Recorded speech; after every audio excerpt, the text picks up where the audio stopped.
All right, the time right now is 5:30. I'd like to call the Business Operations and Finance Committee meeting to order. May we have roll call, please? Yes, we may. Spencer Anderson, Present. Sean Levy, Present. Joyce Ruff, and we know that Ms. Ruff will join us later. All right, thank you. May we have approval of the minutes? Oh, sorry, I accidentally skipped over that because it was yellow. Approval of the agenda, please. I move for approval of the agenda. All right, I will provide the second. All those in favor, please say aye. Aye. Aye. And the approval agenda, the agenda has been approved. Can we get approval of the minutes? Move that we approve the minutes. I'll provide the second. All those in favor, please say aye. Aye. Aye. And the minutes are approved. All right. Next item that we have is for the information discussion items. The first one we have is Facility Master Plan Consultant. All right, so we have Mr. Winters here to talk about the Facility Master Plan Consultant, and just want to remind that this is a dual purpose role here. Lisa Boyd from Baird had talked about in the board's conversations around the budget that this is a necessary step in doing that work, and this also plays into future planning around the 10-year capital improvement plan. So as Mr. Winters talks about it, just to have that framework for the committee's purview. Go for it. Okay, thank you. And Mr. Mike Hacker from Cadence Consulting is joining us virtually as well. Good evening, everybody. Good evening. So as part of the budgeting process, the district released a request for proposal in December to create a district facility master plan. This plan will help the board see the conditions of all of the buildings and all of our grounds, and aid in prioritizing our 10-year capital improvement plan. We received 7 responses for the Facility Master Plan RFP, and the responses ranged from $29,500 to $250,000. With the departure of the Executive Director of Business, we sought out the expertise of a owner's representative to guide us through the selection process, that being Mr. Hacker from Cadence. The criteria for the selection was based on technical qualifications, past experience with facility master plans in a Wisconsin K through 12 environment, and their fee for work provided. Based on all of the criteria I just mentioned, we have selected Bray Architects from Milwaukee. The cost of the proposal is $29,500, which is under the $100,000 threshold requiring board action.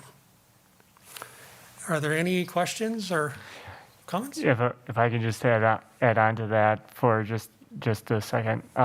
So typically, things that don't require formal board action would not necessarily come before the board, but as I mentioned, this also feeds into the conversations around potential future board discussions pertaining to the budget. And so the resources here, while having immediate support to Mr. Winters, also provides that potential future conversations should the board make some decisions down the road, which the conversation will kick off a little bit later in the regular board meeting. I'll mention that again at that time. Mr. Hacker, do you want to talk a little bit about yourself, and as an owner's rep, like who do you work for, and how, and what expertise did you bring that helped Mr. Winters go through all of these proposals and settle on Bray Architects? Be very happy to. Yeah. So Cadence Consulting is an owner's rep firm that focuses on K-12 work. So we work with school districts all over the state. My background is a licensed architect, so worked very closely in the process that you're just about to embark on. And so had the opportunity to go through the RFP and take a close look at what services were outlined and what phase structures were in place, and can tell you with confidence that it's a very sound approach. I think that it'll provide a very clear assessment for the current state of the facilities. And when you think of that, I think from a school standpoint, we think of it both as our physical infrastructure, the bricks and mortar and the building systems, as well as our educational adequacy, right? So how are our educational spaces serving our students and our staff? And then this with kind of the dynamic nature of this district with so many buildings and so many different pockets of the community that we serve, this study will also look at our effectiveness and efficiency across all schools, right? So how are we functioning from a student-teacher ratio, a building capacity standpoint, and allow us to kind of assess that from a district-wide perspective, okay? And so really sound approach, and out of that, you'll have, as was just noted, a really valuable kind of documented assessment that Sean and his team will be able to use to plan around facility needs going forward, right? CIP, regular investments as we're projecting those going forward. But then if there are any paths in the immediate future for potential investment, this will also help prioritize where you might want to focus on that. Okay, and so really, again, a sound approach. I think every district should have this type of plan in place so that they're prepared for any next steps. And so as Cadence Consulting, as an owner's rep, I am a kind of a third party entity here. So I come in really hired by the district, really to provide my expert set of eyes and understanding of the process just to help assess the proposals that were in place. As Sean noted, a wide range of fees there. So how do you break down the differences between firms and approaches, and prepared him for the recommendation he brought forth tonight.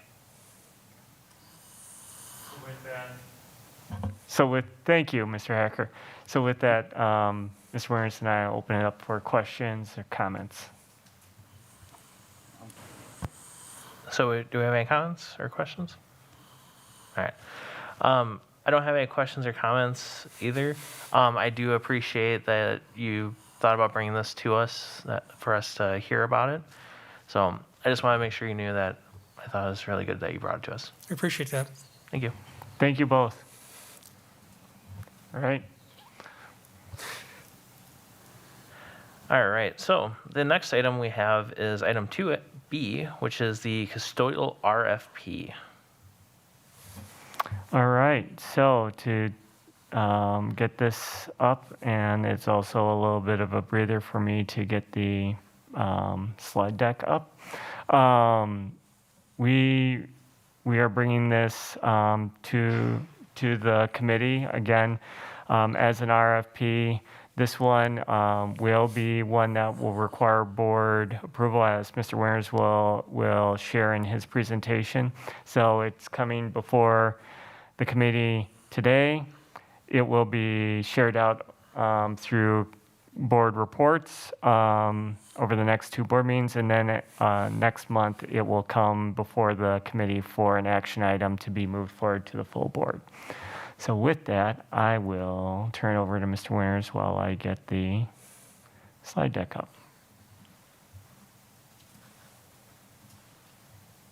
There we go.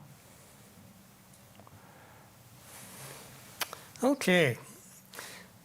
So the current Aramark custodial contract expires June 30th of 2023, and we are eligible for renewal after 2023.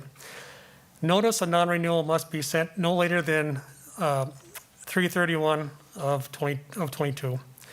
The current annual contract is $3,203,640. And the reason why I went right down to the last dollar, you'll see in the future slides. Last year, the board approved bringing maintenance and ground staff in-house. Custodial staff continued to be contracted with an outside vendor, and that this would be looked at this year. The school district released a custodial RFP in December, and the criteria we looked at was pricing, staffing, equipment, K through 12 experience, in-person interviews, and references. And just as on a side note, why did we go out to RFP in a little more detail?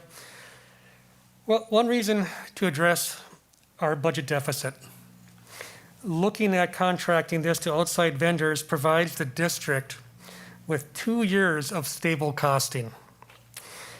The RFP requires flexibility for the district, which is why there are 3 additional 1-year renewal options. The district requires additional support, including a trainer for the custodians and a supervisor to bring consistency, higher level of cleaning standards, communication, and employee retention. We had 8 respondents, 4 were eliminated, 4 companies we did in-person interviews with. In the next slide, you'll see the current and proposed staffing. And you'll see that there's a slight increase in the amount of the custodials. We do have 5 permanent custodials instead of 3. And what that is, that helps address if we have any call-offs, such as sick times, or somebody calls in sick or just can't make it in. We'll already have those staff members on site. So there is not a long time between when that person should have been on and calling somebody in. Going to 4 supervisors, again, adding a trainer, and the administrative staff stays the same. And just so we're clear, the administrative staff are not district employees. They are strictly there for the outsourced custodial staff. Now, as directed by the board, we looked at in-house services. What would it take for us to bring this in-house? District costs, $5.1 million annually, which includes wages, benefits, retirement system, long-term disability, and just under $300,000 for startup cost. That would include district vehicles, but mostly cleaning equipment, riders, walk behind, stuff like that. Now this is where this comes back to why I mentioned right at the top, right down to the dollar amount. So the current contract is, again, right on top, $3,200,000. The proposed contract by HES is actually just under $5,000 less than what the current contract is. And the proposed contract, again, remember, it does include the additional support that our district needs. Now, the difference between in-house and contracted services is just under $2 million.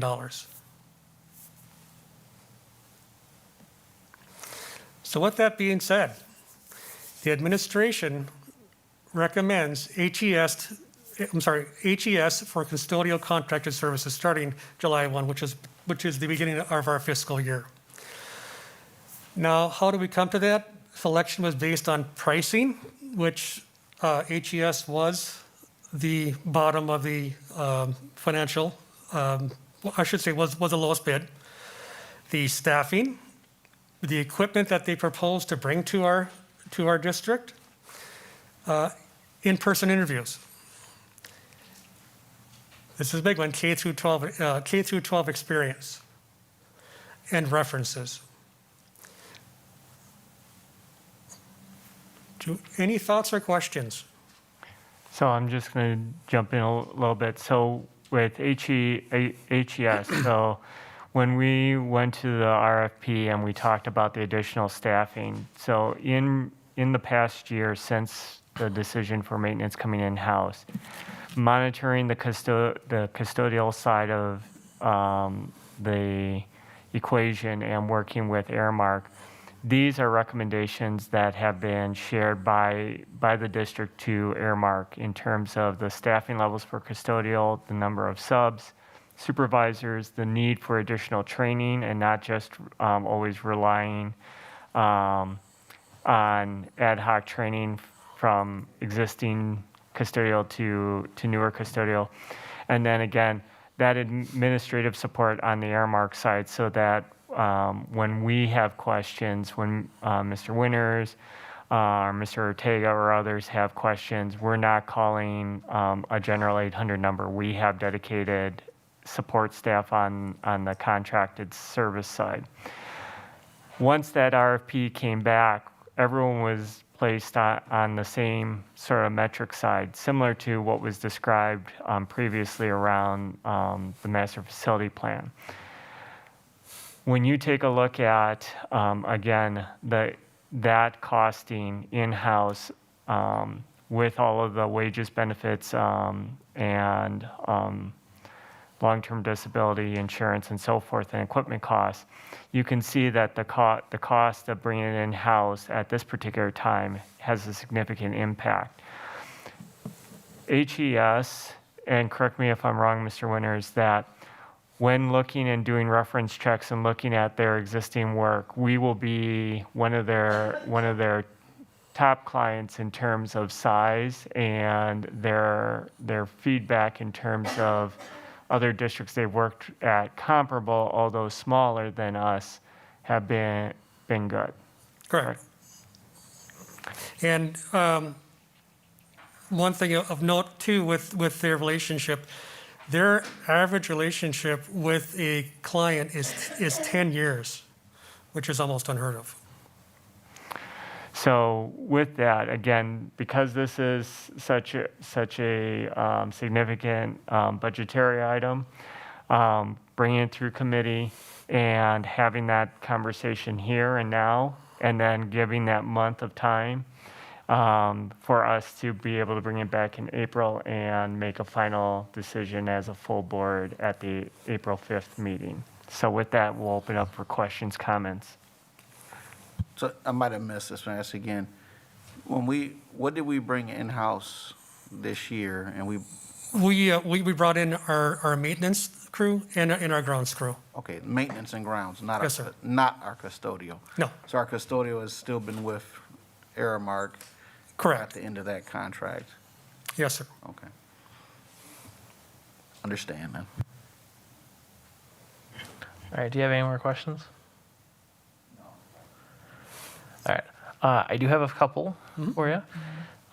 So you said we have to give a notice of non-renewal by March 31st. So if we decide to go with this, we're holding it over for a month, right? Like until April. Correct. Correct. So we'll bring it back on April 5th, and I've been working with legal to talk to Airmark about that 5-day difference. Okay, because that was one of my main concerns was if that we have to notify them by the end of the month, how are we going to be able to hold this over to the following month? So Yeah, the date is 90 days before the end of the contract, and so that gets us to April 1st. So we've had that. Knowing that this was a 5-day window, we are in conversations with them, and the easiest would be if they are agreeable to waiting out those 5 days. Not an issue. If they say no, we want to hold tightly to that, then working with, not necessarily that could be an option, but Rob and his team have some other options that we can explore before we have to go to that piece. all right, great. Another thing for the staffing. So the people that are currently working for Airmark, are they going to be able to just transfer over, or are they going to have to go back through the interview process? 'Cause I know we have some people that have transferred with us as the school district was transitioning from custodial companies to others. Yeah, they will go through the interview process with HES. And through our conversations with HES, any staff member that does transition with them will retain their wages if they are above the minimum $15 and $16 that we have required. And that's an important point. When the RFP went out, we established minimum thresholds for salary and hourly pay, and so all of the RFPs were based on those starting minimums. So the question in terms of what are they going to actually be paying, all of the RFPs that the RFP proposal went out with those as a requirement. And just on a side note, I'd like to also say that HES, they only do educational. That's it. Unlike a lot of the bigger outfits, it is strictly educational, nothing else. All right. Well, you guys kind of answered my next question, was about the pay and benefits for the people that would be working for them. But that is it for the questions I have for you guys. I do have to say I am happy to see that we're keeping kind of that in-house services in the back of the mind, because I know that is a goal. Because I know that would make the custodial staff here and happier and provide them a better working environment. But we have to do what we have to do. All right. Do we have any other questions?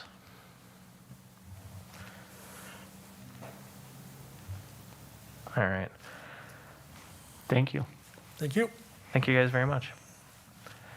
So the next item that we have is item 3A, which is our 10-year capital improvement plan.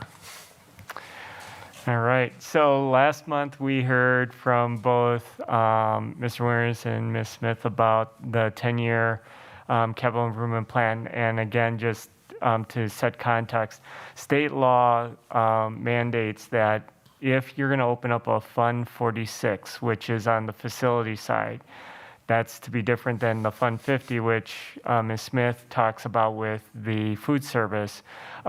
We have to present by statute a plan that extends out 10 years that shows how we have assessed our facilities.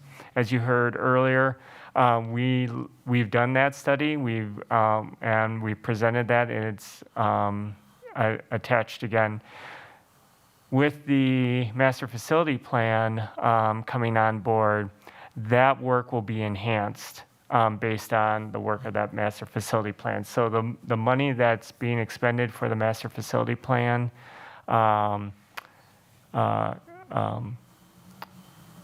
consultant will be used regardless, because it will benefit the district long term.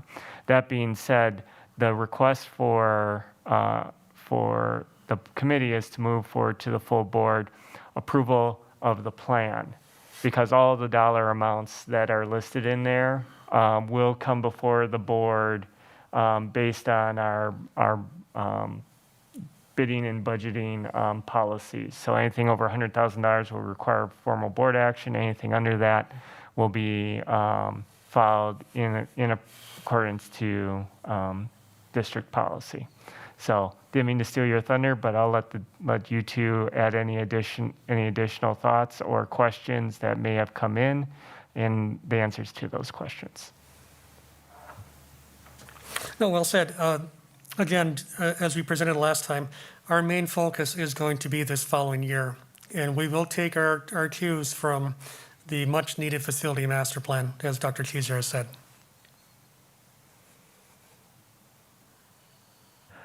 All right, do we have any questions related to this? All right, so this is a action item. So, give me a second. Would we have anyone that would like to move to approve to the full board the recommendation to approve the facility and food service 10-year capital improvement plan? I move approval to the full board, the recommendation to approve the facility and food service 10-year capital improvement plan. All right, we have a motion and a second. All those in favor, please say aye. Aye. Aye. And the motion carries. Thank you, committee members. Thank you. All right. this now brings us to our meeting closing. So our next meeting date will be Tuesday, April 5th, 2022 at 5:30 p.m. And we are to adjournment. May we have a motion to adjourn? So move. We have a motion and a second. All those in favor, please say aye. Aye. Aye. And the motion carries. We are adjourned. Thank you very much.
We'll get started in just a moment. Thank you.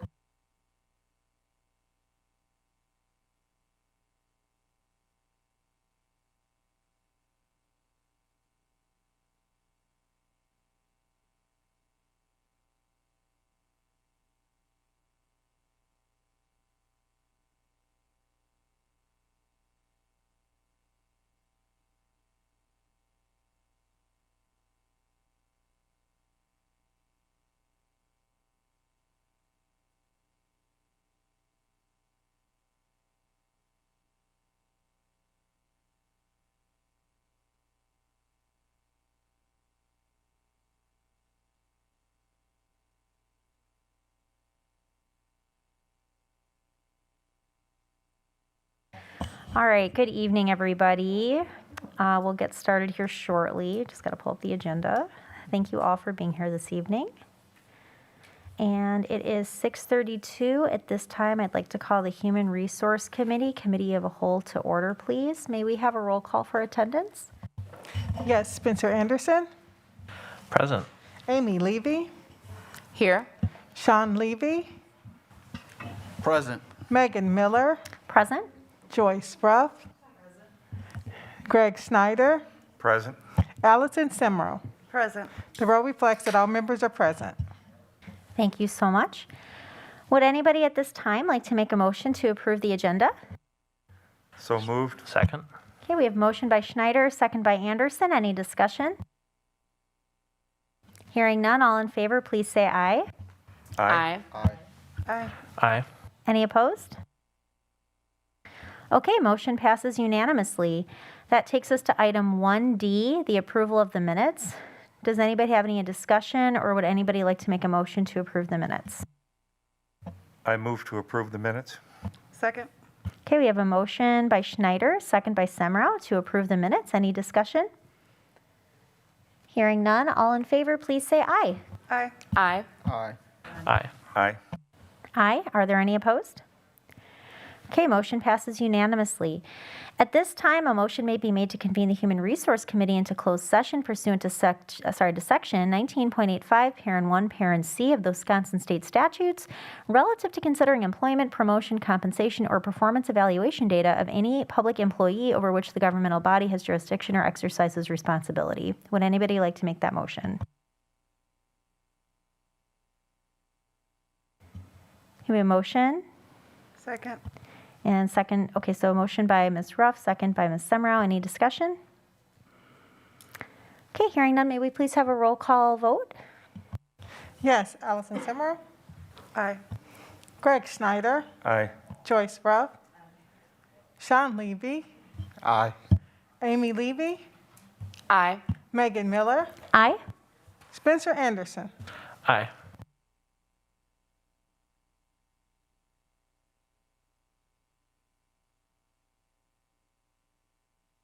Okay, it sounds like motion passes unanimously. We are going to convene into closed session, and then when we return, we'll go back to open and address the remainder of the agenda items. Thank you so much for your patience.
All right, it is 6:42 and we have moved back into open session.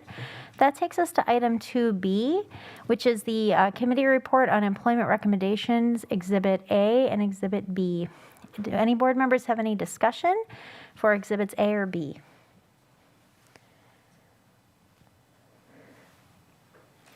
Would anybody like to make a motion regarding employment exhibits A or B?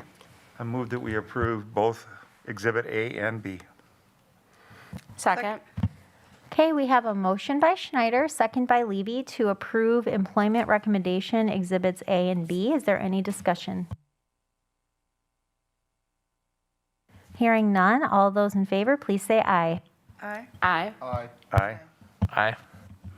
Aye. Are there any opposed? Okay, motion passes unanimously, which takes us then to item 3A, which is our next meeting date. The next time the Human Resources Committee of the Whole will meet will be Tuesday, March 15th at 6:30 p.m. If that is all of our business for this evening, would anybody like to make a motion to adjourn? So moved. Second. Okay, motion by Schneider, second by Semrau. Any other discussion? All right, hearing none, all in favor, please say aye. Aye. Aye. Aye. Aye. Okay, we are adjourned at 6:43. Thank you.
Okay, we're going to get started here in just a minute.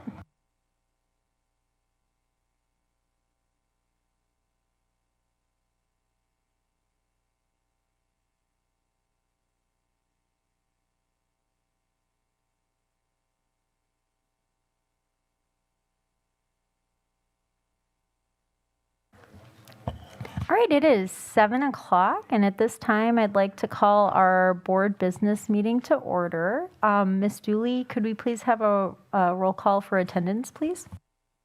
Yes, Spencer Anderson, Present. Amy Levy, Here. Sean Levy, Present. Megan Miller, Present. Joyce Ruff, Greg Schneider, Present. Allison Simro. Present. The roll reflects that Ms. Ruff is walking in the door. That's all right. I forgot to make our public announcement. So the Board of Education would like to let our families and viewers know that our regular board meetings are being simultaneously interpreted. You can watch the Spanish interpreted meeting through the link found at the board website under the Watch Meetings tab with tonight's date. In order to accommodate this interpretation, we will be monitoring the pace of our meeting to allow time for the interpretation. And I would like to remind our board members and others speaking to please speak one at a time. Thank you so much for your consideration and understanding. At this time, would any board member like to make a motion to approve the agenda? So moved. Okay, we have motion by Schneider, second by Ruff. Is there any discussion? Hearing none, all those in favor, please say aye. Aye. Aye. Aye. Aye. Aye. Are there any opposed? Okay, motion passes unanimously. At this time, I'd like to invite our Vice President, Levy, to leave his mic on as we all rise to stand for the pledge. All right. Pledge allegiance to the flag of the United States of America and to the republic for which it stands, one nation, under God, indivisible, with liberty and justice for all. Believing in God, yeah.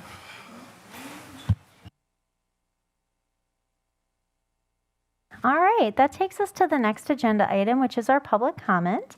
I know we have a number of people who have submitted comments via email and some people who are here this evening to speak tonight. We will start with people who are here in attendance.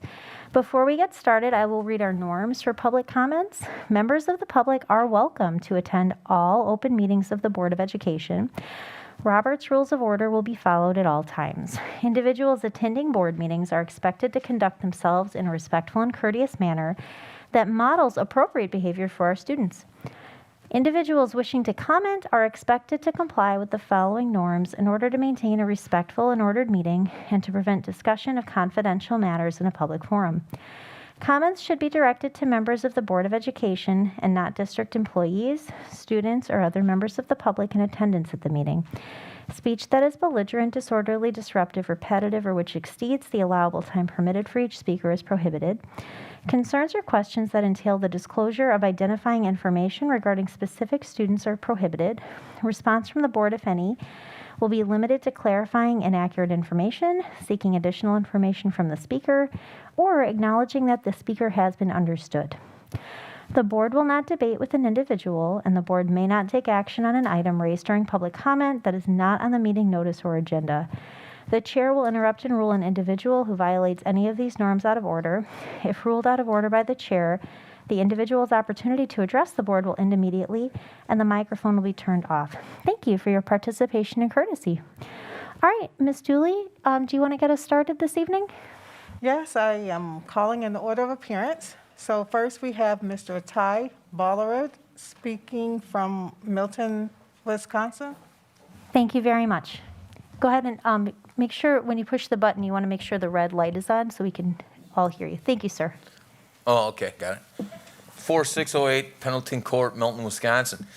Originally, this mass confusion from government says, hey, we should have healthcare discussions if we're going to suffer our kids and young people in schools. These aren't schools, they're war camps. We've turned our schools into war camps. Shame on us. We should have all double timed and learned about health care because of it. Because they don't have no choice. They don't get paid either. There's a big difference in getting paid to going to do a job and not getting paid. And it doesn't make any sense. We got to use our brain to learn, okay? In masonry, I'll use my arms, my hands, my body, okay? They use their heads. These kids are using their heads. They need their they need to breathe in their nose. It's not working for them. Everybody else is rescinded today. Rock County rescinded the mask mandate. Rock County. Okay, that's Rock County. Janesville government rescinded the mask mandate today. Okay, these are facts. We sent it, I don't know, maybe it got to the wrong email. We'll send it again. We'll be more happy to send what healthcare is supposed to look like, because the government had to get that money, that CARES Act. There's 2 executive orders, including the one the Supreme Court threw out March 31st and said masks are optional because they didn't prove that they were helping the individual. They were hurting the individual in the name of what? We're still asking, of what? Why are we hurting these kids? It isn't about the spread of some disease. Okay, that was done originally. We're doing it for drug companies. There's a drug company campaign behind the scenes. And that's what's going down, okay? And a lot of people don't want to maybe put their hand's signature. Get involved. We can't get worse than this. Doesn't exist. This is so bad that we have allowed this, and we allow drug companies to go ahead and own our state attorney's office times 50 of them. It's a pay to play, and the FDA said, hey, our very sickest in hospitals are not allowed to get medicine. Shame on them, okay? We haven't got a chance. We haven't got a chance since this whole thing started to have an election. We're waiting for the first time we have an election. Then we can change some things around. That's coming in June. We're simply asking, why do the kids have to suffer anymore in Beloit? They're not suffering in Milton anymore, and they're not going to suffer in Janesville anymore. It's time that the school board didn't ask the superintendent, because he didn't schedule any healthcare meetings. It's time to go ahead and have a vote and say, hey, unless he can prove that, hey, there's more coming stuff or something, because nothing has ever been proven. Nothing. Thank you very much for your comments this evening. Ms. Dooley, may we have the next one, please? Yes, next we have Mr. David Carrera, who has also been yielded 3 minutes by Pierre, and I don't see her last name. All right, thank you. Hello, everybody. So I should have 6 minutes up there instead of just a 3, right? All right, appreciate it. So I'm sitting here before the meeting even started, and I'm already shaking. There's a lot of emotion behind what I have to say. I don't want to fight, so I don't want to scream. I don't want to argue, so I don't want to curse. So it's kind of hard to hold my composure. About, a long time ago, there was a program that was going to get cut. It was a parenting program. And I remember a lady that came in. She spoke with so much eloquence and said so many things. She's part of why I keep coming back. Thank you.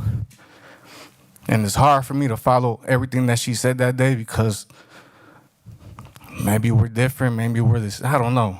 But the way she did it, I saw that day, and that was really, really, I was grateful. I didn't want to shake that superintendent's hands back in the day, not you, Mr. Kaiser, Dr. Kaiser, just because I didn't like him because of everything that he was doing.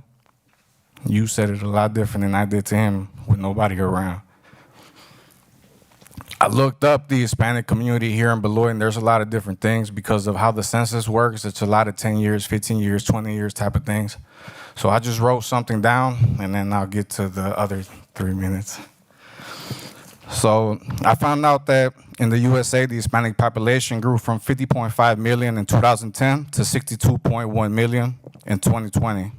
That was only a couple years ago. We went from being 16.3 of the USA's population to being 18.7 of the USA's population. That's growth. In Wisconsin, the population grew from I had to look at this and read it again. You guys can hear me? I had to look at this again because it kind of looked weird to me, but it said that in Wisconsin, the Hispanic population grew 95% during the Bureau of Census 15-year period study from 2000 to 2015. That's 95%. That's almost 100%. So that's a lot of growth right there too. We went from 381 to nearly 500,000 Hispanics in Wisconsin. And in this 15-year period, we went from 3.6 of Wisconsin's total population to 6.6, and right now we're at 7.6. Despite Janesville having more people than we do in Beloit, we still have way more Hispanics than they do there. Last November, out of everything that I do, I was reminded a lot of different times that I'm Hispanic, I'm not black, I'm not white, and all these other different races. And since November, it's been picking at me. Somebody got a hold of me a couple weeks ago and asked me to be in the middle of something that was going on that nobody else knew about. Because somebody sent an email here to be read about that Even Start program. They were gonna say what you want. To me, moving it from where it's at to where it was going, there's so much culture behind that program that taking that over there, you're gonna lose a lot of that in the transition. It hurts me to see my own people in positions where they can do a whole bunch more and they get stuck in the middle where they have an employer and they can't say or even feel certain things sometimes. And to me, I've been looking for something to volunteer and to be into for so long that seeing these of my own kind being in these positions with their hands tied, I'm happy that I'm, with nobody. I can say what I want and nobody's gonna have something to say about it because at the end of the day, it's personal, it's me. The Even Start program, we need more people. If we wanna expand it, we need more recruitment. That's a great program that we have over there, and it's serving my community. After being moved around from so many different buildings and over so much time, who stuck with this program to right now? My community. And we're trying to take that away from my community. And I want to be here and sound like it shouldn't go to Merrill because this program would be great in every single school, not just Merrill. But that would be a whole different program. It's not Even Start. That's so many opportunities to open up different cultural things to come out of that program at Merrill that we don't have to stuff all this Hispanic culture into a black neighborhood. And we don't like to talk about racist stuff sometimes, but at the end of the day, that's a conversation that we should have a little bit more often. Just because, like, as a Hispanic, I love to see the teachers look like me also. I like to learn the heritage and the culture from people that look like me because it means a little bit different. I would feel so weird putting this type of program in Merrill and doing that to people that live in that community. And that's one of my biggest reasons for that also. So if we really think that this program is a great program, we need to study it and figure out what is it that makes it so great. And because it is a great program, before I forget, I found this, somebody from the school district here in administration. When talking about English language teachers and how the jobs were going to be on the rise, I can tell you right now that we have more of a need than we do staff. We know this is a building need and we want to get ahead of it. The person that gave this interview, these are your words. She's in here right now. Thank you so much for speaking this evening. Next, we have Becky Wong of Beloit speaking on the math mandate. Do I have to say my address? 2719 Sharon Drive. I'm here to request that the school district of Beloit end the mandatory masking and move toward optional masking. As the COVID situation is improving dramatically around the country and the CDC has changed the metrics it uses for mask recommendations, it's time to adjust our policy. We're currently at a level medium in Rock County, which means mandatory masking in our schools is no longer recommended. I am not anti-mask. There has been a time and a place for mandatory masking in our schools, and I, like many, feel that time has passed. Parents must assess risk and make choices about many things involving the health and safety of their kids, and at this point in the pandemic, this is no different. As the pandemic has continued for nearly 2 years, much has changed in nearly every aspect of it. We now have high-quality masks, such as N95s, readily available for people who need or want extra protection. It is with these, combined with our hospitals having vacancies and effective treatments, safe and effective vaccines are available, and rapidly decreasing cases and hospitalizations, that the need for universal masking has become unnecessary. People are now able to achieve self-protection without requiring all of those around them to provide it for them, as was the case in the past. There are many medical experts who support ending mask mandates in schools. Many people would have us believe that if we end our mandate, we'll have mass numbers of children hospitalized and dying of COVID here. I'm not in any way downplaying the deaths that have occurred. However, I think it's important to realize that according to CDC numbers, 0.15% of all COVID deaths in the US have been in children, ages 0 to 17. And of all child COVID cases, 0.01% have resulted in death. I point these out because I think it's important to put our fear and our worry in perspective and remember that most cases are mild or asymptomatic. Thousands of districts all over the US, including many in Beloit and in Wisconsin, have been mask optional this entire school year, and some for even longer than that. Schools all over the US are reacting swiftly to the CDC guidance and switching to mask optional policies. Masks will be acceptable and commonplace for years to come for many who need or choose to wear them. There are, however, a multitude of reasons why it's unnecessary and or detrimental to many kiddos to continue wearing them. I respectfully ask that you give us the choice. Thank you very much for speaking this evening. Last but not least, appearing in person, we have Susan Adams, who has been yielded 3 minutes by Deb Fallon. Thank you. Hi, I'm Susan Adams. I'm 703 Milwaukee Road in Beloit. I'm here again about Even Start. This time to thank Dr. Keyser for supporting the Hispanic community by placing any move for Even Start on hold for at least a year. I think his plan for building community schools is admirable and hope he takes the advice to call on each community with ad hoc committees to determine how to do that.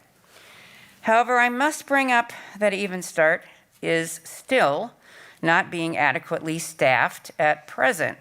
As I've pointed out in previous 3 letters or testimonies, it has been said they plan to expand Even Start. That's wonderful. But right now, it's not even adequately staffed, let alone staffed with enough paraprofessionals to expand it. Prior to COVID, and for the past 10 years, they had 2 paras in the infant room, 2 paras in the toddler room, 2 in the preschool room. 2 paras retired once distance learning started, so Miss Elliott decided not to replace them. Hence, instead of 6 paras, they now have 4, because she said there was no money, which I must say is very odd. But they were promised that they'd get the 2 para positions back once they got the numbers back up. Families were out for a while due to COVID, but they were all expected back. Cindy Lobby kept by calling them or texting them to find out where they were. So now there are often 7 babies for 1 para. But I'm told that every day they have to move a para from the toddler room to help with the babies. This means the toddlers are short a para. 1 para speaks Spanish and 1 para speaks English. So they don't get the bilingual education they're supposed to get. How can anyone recruit properly for toddlers and tell families that they will have bilingual education? That would be false advertising, not to mention lying. So why are we not willing to spend the money for about 17 hours a week for 2 paras to make the program work? Mid-level management, Rochelle Elliott and Teresa Moratek, must be well aware of this problem. I've had firsthand experience with this. In January, I was substituting there, and Miss Moratek and Miss Elliott were giving a tour. They started with the infant room, and apparently they noticed that they were understaffed and they needed another para. So Miss Elliott herself stated she'd stay there and play with the babies. So I believe Miss Elliott and Miss Moratek are well aware that there is a lack of staffing and they have not fixed the problem. I think this issue needs to be investigated thoroughly and addressed. It has been too long. I brought this up first in January, beginning. Without the adequate staffing, I fear you're going to turn people away, like David mentioned. Maybe some people are already being turned away. This brings me to recruitment. As I've stated before, while subbing, I asked the adult students in that class how they'd found out about Even Start. All but one had heard from word of mouth. No one had heard it from the school district itself from registering their children.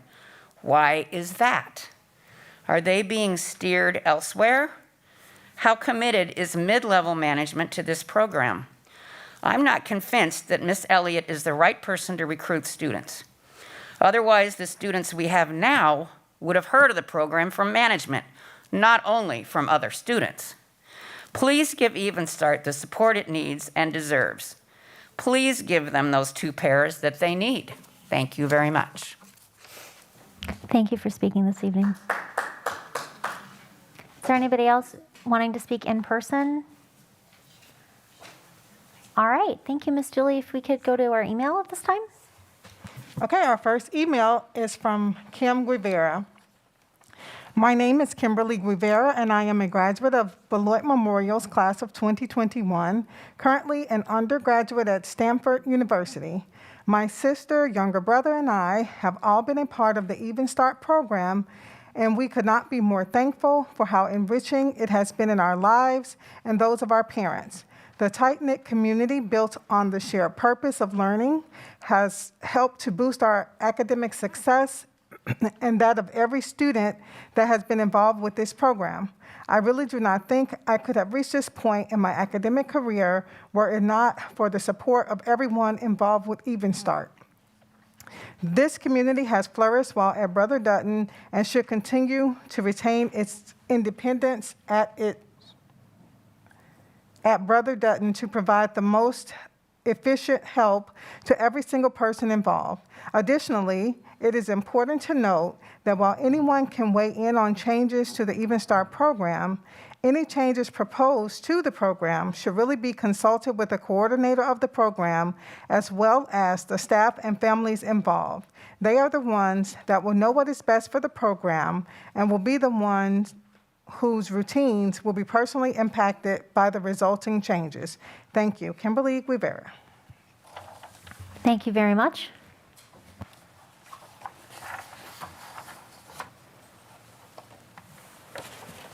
Is it okay if we have one more appearing in person? Absolutely. Go right ahead. Okay, so we will jump to in person with Ms. Isabel Bolanos. Yeah, but I'm speaking Spanish and a little bit English. It's fine for translator for the man. Yeah, we can. She's asking for a translator. Yeah, we can do that, and then you'll have 6 minutes because of Okay. the translation. Okay. Okay, that's fine. Okay. So you would just stand at the mic and begin the speech. Okay.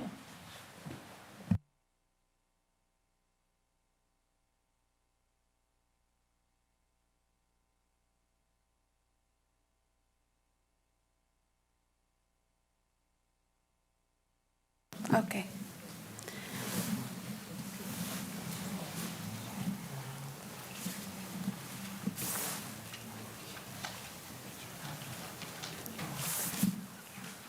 Thank you. Mi nombre es Isabel Bolaños y estoy aquí porque me invitaron a esta junta y me dijo mi Cindy de parte de Even Start. My name is Isabel Bolaños, and I'm here representing Even Star. Miss Cindy recommended me to come over here. Ella nos dijo que si podíamos venir, mis compañeras por alguna razón no pudieron venir, están trabajando o no sé, ¿verdad? Nos dijo que si podíamos pedir como ayudantes para los maestros. There were some other friends or classmates that were going to come with me, but for any reason they couldn't attend here. And one of the reasons I'm here is to request more paraeducators for Even Start. La razón es porque pedimos ayudantes, porque yo soy una de las mamás de los pequeños que van a la escuela, desde los infantes hasta pre-K y 4K. Okay, I one of the mothers who attend the school, and I help 4K, pre-K, and 4K. 4K. Porque yo me ha tocado ayudar, yo voy a la escuela de adultos para aprender algo de inglés y me ha tocado ayudar a los babies porque a veces no tienen un ayudante y a veces se caen los niños. I go to English class, and sometimes they don't have helper for the children, and I volunteer to help them, and sometimes, I'm helping them, and they fell on the floor. Y han pasado como accidentes que se caen los babies y pues es normal con un solo maestro o un solo, por ejemplo, la que cuida a los niños, hay veces que le dicen 5 niños y no necesitas ayuda. Yeah. Sometimes the one who take care of the children, they say, yes, work with 5 children, so you don't need any extra help. And sometimes we're helping there with the children, and it's normal, they fall down, and they can cause some accidents.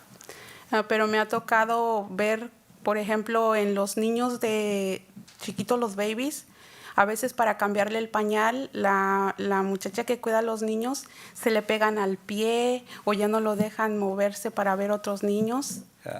Sometimes when the one who take care of the babies, when she's going to change the diapers, the other children grab her leg and doesn't let her move, so she has difficulty doing that task. Y en pre-K me ha tocado ver que la maestra ha estado sola y va a hacer sus actividades y no puede porque de repente los niños pelean por los juguetes, son pequeños y no tienen... Sorry.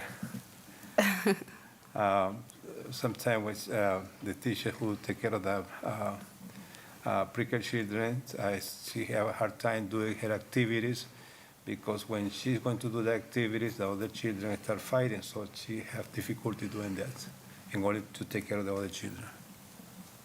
Sí, por eso también estoy aquí, porque he visto cómo mi Cindy a veces ella misma va a cuidar a los babies o está en los diferentes salones porque les hace falta personal. Yeah, I am here because just to let you know that even Miss Cindy, who is the coordinator, sometimes she has to go and help the classroom because there is not enough helper. Y ella tiene que abrir la puerta, ve que cuando tocan el timbre, le ha tocado cuidar a mi baby porque pues a veces no hay quien lo cuide en las primeras clases. Ahorita pues ya tienen una muchacha, pero no sé, también les hace falta más ayuda. Yeah, she has to, Miss Cindy has to do a lot of things, even open the door for the visitors or for the participants. And again, sometimes there is not enough help. Pues si ustedes pudieran ayudarnos a que tengamos un mejor estudio, un mejor programa, trabajando familias con padres e hijos. Yo he visto que en todas las escuelas se necesita respeto para todas las razas y culturas. I hope you can help us because there's a lot of family attending the program, and also there is a different culture where also respect is very important. Pues muchas gracias, es todo lo que vengo a decirles y pues me gustaría ver en las otras juntas padres de familia. Hoy puedo ver que no vinieron los padres de familia porque muchas veces no les han hecho caso y no les han escuchado. Thank you. I don't see any other parents here, and probably one of the reasons that they are not here is because they attend before to this meeting, but they were not, you didn't pay attention to them, so therefore they Escuchado. discouraged and they didn't come back. He escuchado que están cansados los padres de familia. Les decimos, vamos a juntas. No. ¿Por qué? Porque no hacen nada, porque no nos escuchan, porque no nos entienden. Yeah, they said that she had heard a lot of parents doesn't, when they invite to come here to this meeting, they don't want to because they said, no, they don't listen to us, they don't pay attention to us, they don't take care of us. Ellos están cansados y dicen que son una pérdida de tiempo. Pues le digo que el pueblo unido jamás será vencido. Yeah. This is a waste of time. They think that this is a waste of time. Come here, and people united will never fail. Gracias por escucharme, por tomarse un pequeño tiempo de poder escucharme y expresar lo que he visto en las escuelas que Thank hace you falta. for- Gracias. Thank you for allowing me the opportunity to express my feeling, and thank you for listening. Thank you very much for speaking tonight. All right, thank you, Ms. Dooley. If you want to read the next one. Okay, our next email is by Kathy Churchill regarding teacher retention. Hi, my name is Kathy Churchill, and I wanted to make sure the school board is aware of how important it is to keep teachers that are making a big impact in our students' lives each day. My son, Connor Churchill, is a junior at BMHS and comes home every day from school and talks about what an amazing educator Mr. Schneck is and how much he enjoys his class each day. Connor is a 4.0 student and spent pre-K through 8th grade in private school, so he's had very limited exposure to our wonderful public school educators and their dedication to our school and our community. With that being said, I can't stress enough how important it is that you all understand my son has said Mr. Schneck is by far the best English teacher he's ever had and teaches his class so it's not only fun, but the students learn so much from him. English has never been Connor's strong suit, so to have our son come home each day and speak of how amazing the teacher is, I wanted to reach out in support of doing whatever it takes in order for these teachers who are making such a large impact on our students are kept in our district. Also, we are huge supporters of the SROs and the amazing job Officer Halverson did the night of the shooting in our parking lot after our boys' basketball game. Today, which was the 15th, is National School Resource Appreciation Day. I would hope our district has reached out and made sure our SROs know how much they are valued. Officer Halverson ran out to a parking lot knowing there was a shooting, and he had nothing but our students' safety in mind and did everything possible in order to protect our kids. I can't say enough for the respect us parents have for Officer Halverson and his heroic demonstration running out to protect our kids as they ran in fear for their lives. We are not at a point where we can cut SROs from the budget. They are much needed. I would rather see the fat cut from the top before we dismiss the ability to have SROs in our school. Has the school board even thanked Officer Halverson for his heroic actions that night? Are you even aware of the emotional baggage that came from the helpless feeling of support for this position from all of you and the fact he's put his life on the line for not even a basic thank you? Tom Halverson deserves our praise and respect for putting his life on the line in order to save our children that evening, and yet there's not one single word of thanks from our board or Dr. Keyser thanking him for everything he's done for our kids this year, much less during the shooting in which a former student had passed away. Kathy Churchill. Thank you very much. Our next email is from Imelda Dominguez. Dear School Board, I graduated from Beloit Memorial this past year. I was a part of the Even Start program when I was younger. During my time in the program, I was a part of the Girl Scouts and the Even Start Dancers. This is where my passion for community involvement began. Because Even Start had its own space, these programs were able to flourish. Even Start created the supportive community that led me to pursue higher education. I am currently pursuing a bachelor's in political science at Loyola University Chicago. Without the support of Even Start, I would not have the strong base of my education or the motivation for my community involvement. Sincerely, Imelda Dominguez. Thank you so much for your comments. Our next email is Even Start Needs to Stay by Pedro Rosales Diaz. Good afternoon, Beloit School Board and families. My name is Pedro Rosales Diaz, a recent Beloit Memorial graduate, and I am currently pursuing a bachelor's degree at Vanderbilt University with majors in medicine, health, and society and Latinx studies. I was a part of the Even Start program when I was younger, and the support I received from the community there helped me reach this point in my academic journey. Even Start has continued to thrive for many years, and a big reason for this has been its location in Brother Dutton. Having a space designated for the program helps foster a strong community that not only encourages learning, but also embraces Beloit's diverse demographics. 1 in 5 people in our community identifies as Hispanic. Most of the community events that promote Latin culture in Beloit are conducted through Even Start.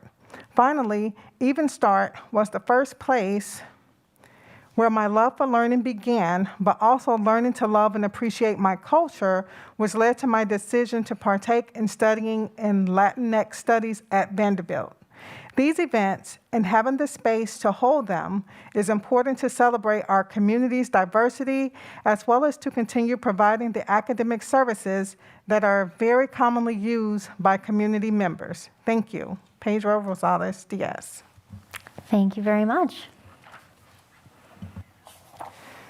Our next comment is by Matt Flynn. Good evening. My name is Matt Flynn, and I am a 15-year veteran in the School District of Beloit with my entire career teaching at the high school. I am writing this letter in support of our district joining every other district in Rock County, as well as the other 90% of the districts in the state, and pivoting to allowing our students and staff to be mask optional for the remainder of the school year. There are numerous quantitative reasons for this change, including the vast availability of vaccines, drastically falling case numbers, decreased hospitalizations in the area, the efficacy of poorly worn cloth masks, as well as many others that have compelled recent changes to COVID policies. However, I would like to focus on the one area that cannot be measured as precisely as many of these other areas, the power of the human face and the smile. As our students, especially at the high school, have gone through a very difficult year with the various tragedies in our community, it pained me to not be able to show my students the empathy and warm smile they desperately needed in their time of anxiety and stress. Teaching is an art and all about personal relationships, and the face is the focal point for that relationship to begin. For the sake of our students' social and emotional well-being, they need to be able to see their teachers and classmates laugh, cry, smirk, frown, and show the vast array of human emotions that make us human. Yours in education, Matt Flynn. Thank you very much. Our next email is by Matt Frost, speaking on mask mandates. Hello. With the Rock County Health Department and the CDC recently updating their masking guidelines, the time is now to get rid of the mask mandate at SDB, and frankly, it's overdue.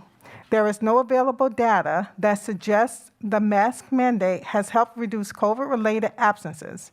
As of Monday, February 28th, the SDB COVID dashboard had the total number of cases in the district at 2. Plus, Rock County was labeled a medium-risk county, according to the CDC, which meant masking could become optional. In addition, several health experts have come out recently to say that cloth masks offer no protection against the Omicron variant. So why continue to force children to wear them? It seems like a big virtue signal to me. Pretty much everything surrounding school district has wisely gotten rid of the mandate, yet SDB continues to keep it in place. With students and staff allowed to do anything in their daily lives, choosing to wear a mask, what sense does it make to force them to wear one at school? Vaccines are available to any staff member or student who chooses to get them, and approximately 1,200 students, according to the SDB COVID dashboard have natural immunity, with plenty of data showing that masks do more harm than good for children's mental health, and they are the least vulnerable to this virus. Please allow children and parents to make the best health decisions for themselves. Forcing kids to wear masks just so the adults can feel better about themselves is not a good policy. So end the mask mandate today. Don't add it to some upcoming items and have meetings to think about it in the future and discuss it at an upcoming board meeting. Do it now. Forcing kids to wear masks does not help anyone, so the sooner the mandate ends, the better. Thank you, Matt Frost. Thank you.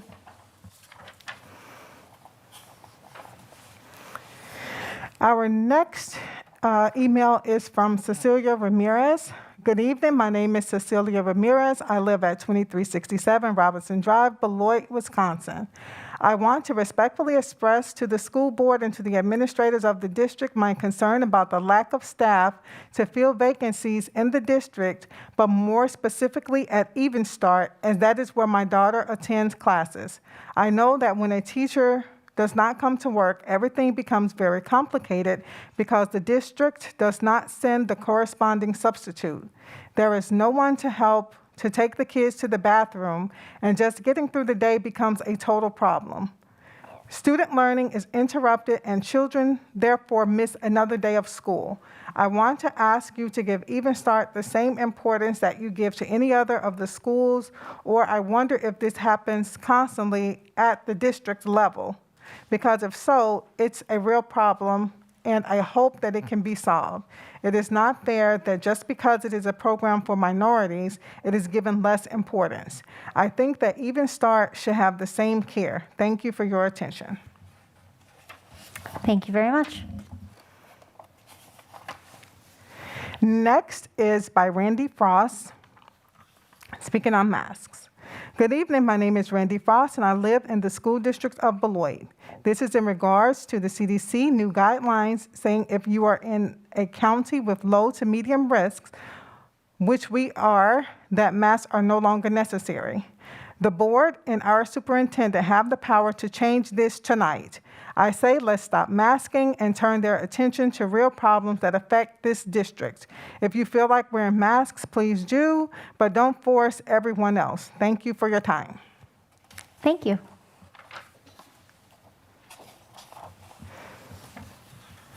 Okay, our next comment is yielding 3 minutes of public comment time to Pam Charles, who has also sent an email.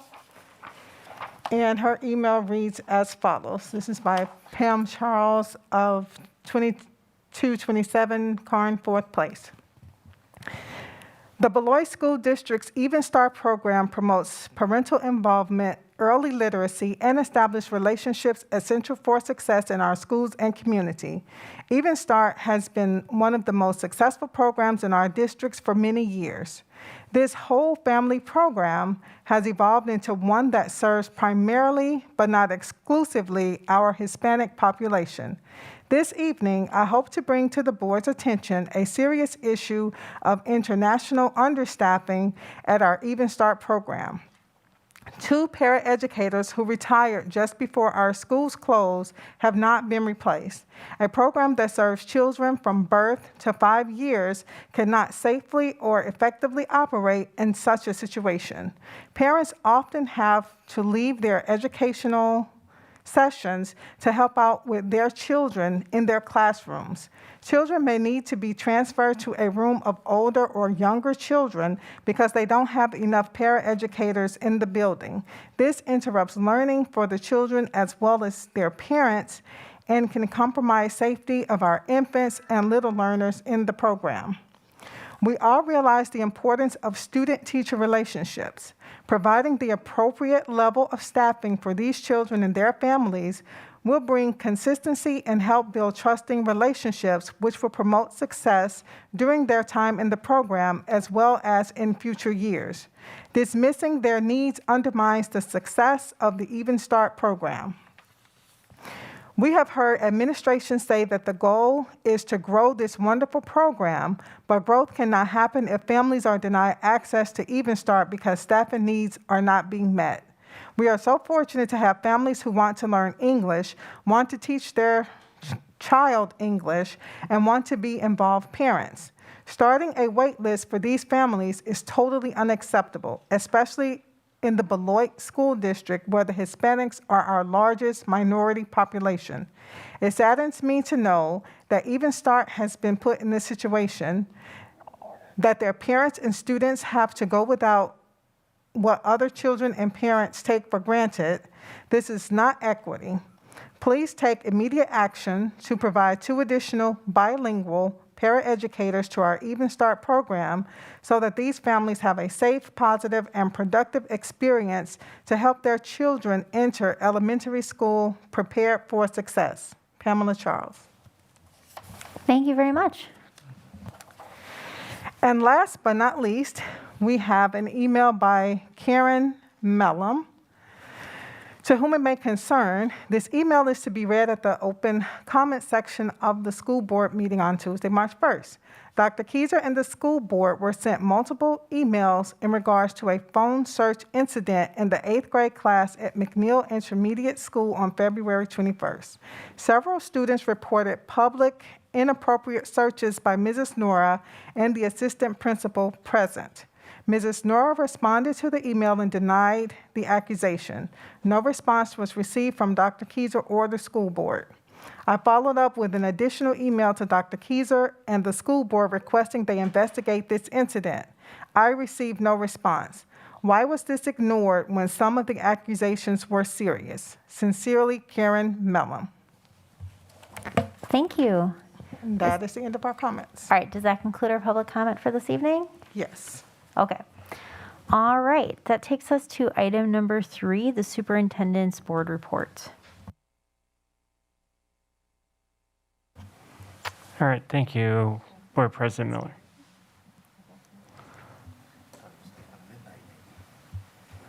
Oh, that's okay. My Dr. Pepper. All right. So, thank you, Board President Miller. I wanted to take an opportunity here to, in this week's update, not only to continue the conversation around budget, but then also to address the updated CDC guidance. So as we've heard and have been shared with, the CDC updated its guidance on Friday. In that guidance, indeed, they had shared that with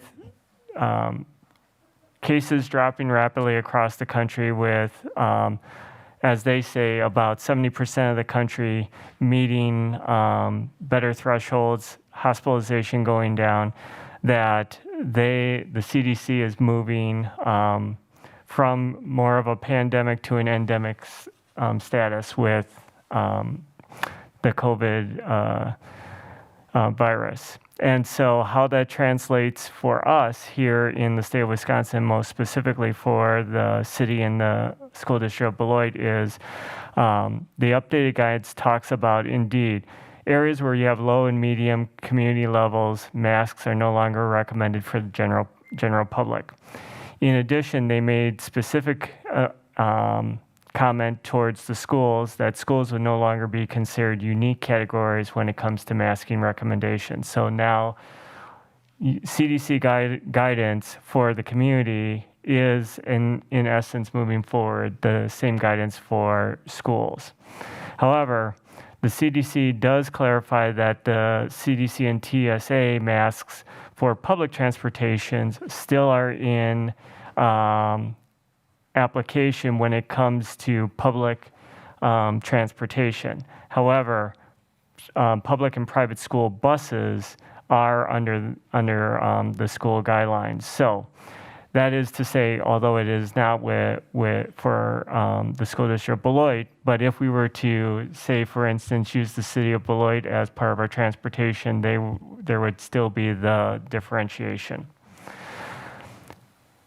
Taking us back a year to last spring, when I was presenting my reopening plan for the fall of the 21-22 school year, to this issue, I had shared that 3 things would be followed. 1, we would maintain a dashboard. As we said in the dashboard, last I checked just before coming to the board meeting tonight, the district dashboard shows that we have 2 active cases within the district. One case at 2 different schools. The state statute regarding working with the Rock County Health Department would still be followed, and that I asked the board's vote to be able to make adjustments in expectation to the more recent guidance. At that time, there were lots of questions in terms of how would we measure and what would we use to measure the data. A lot of people had talked about the CDC guidance, and that's been out in the general media.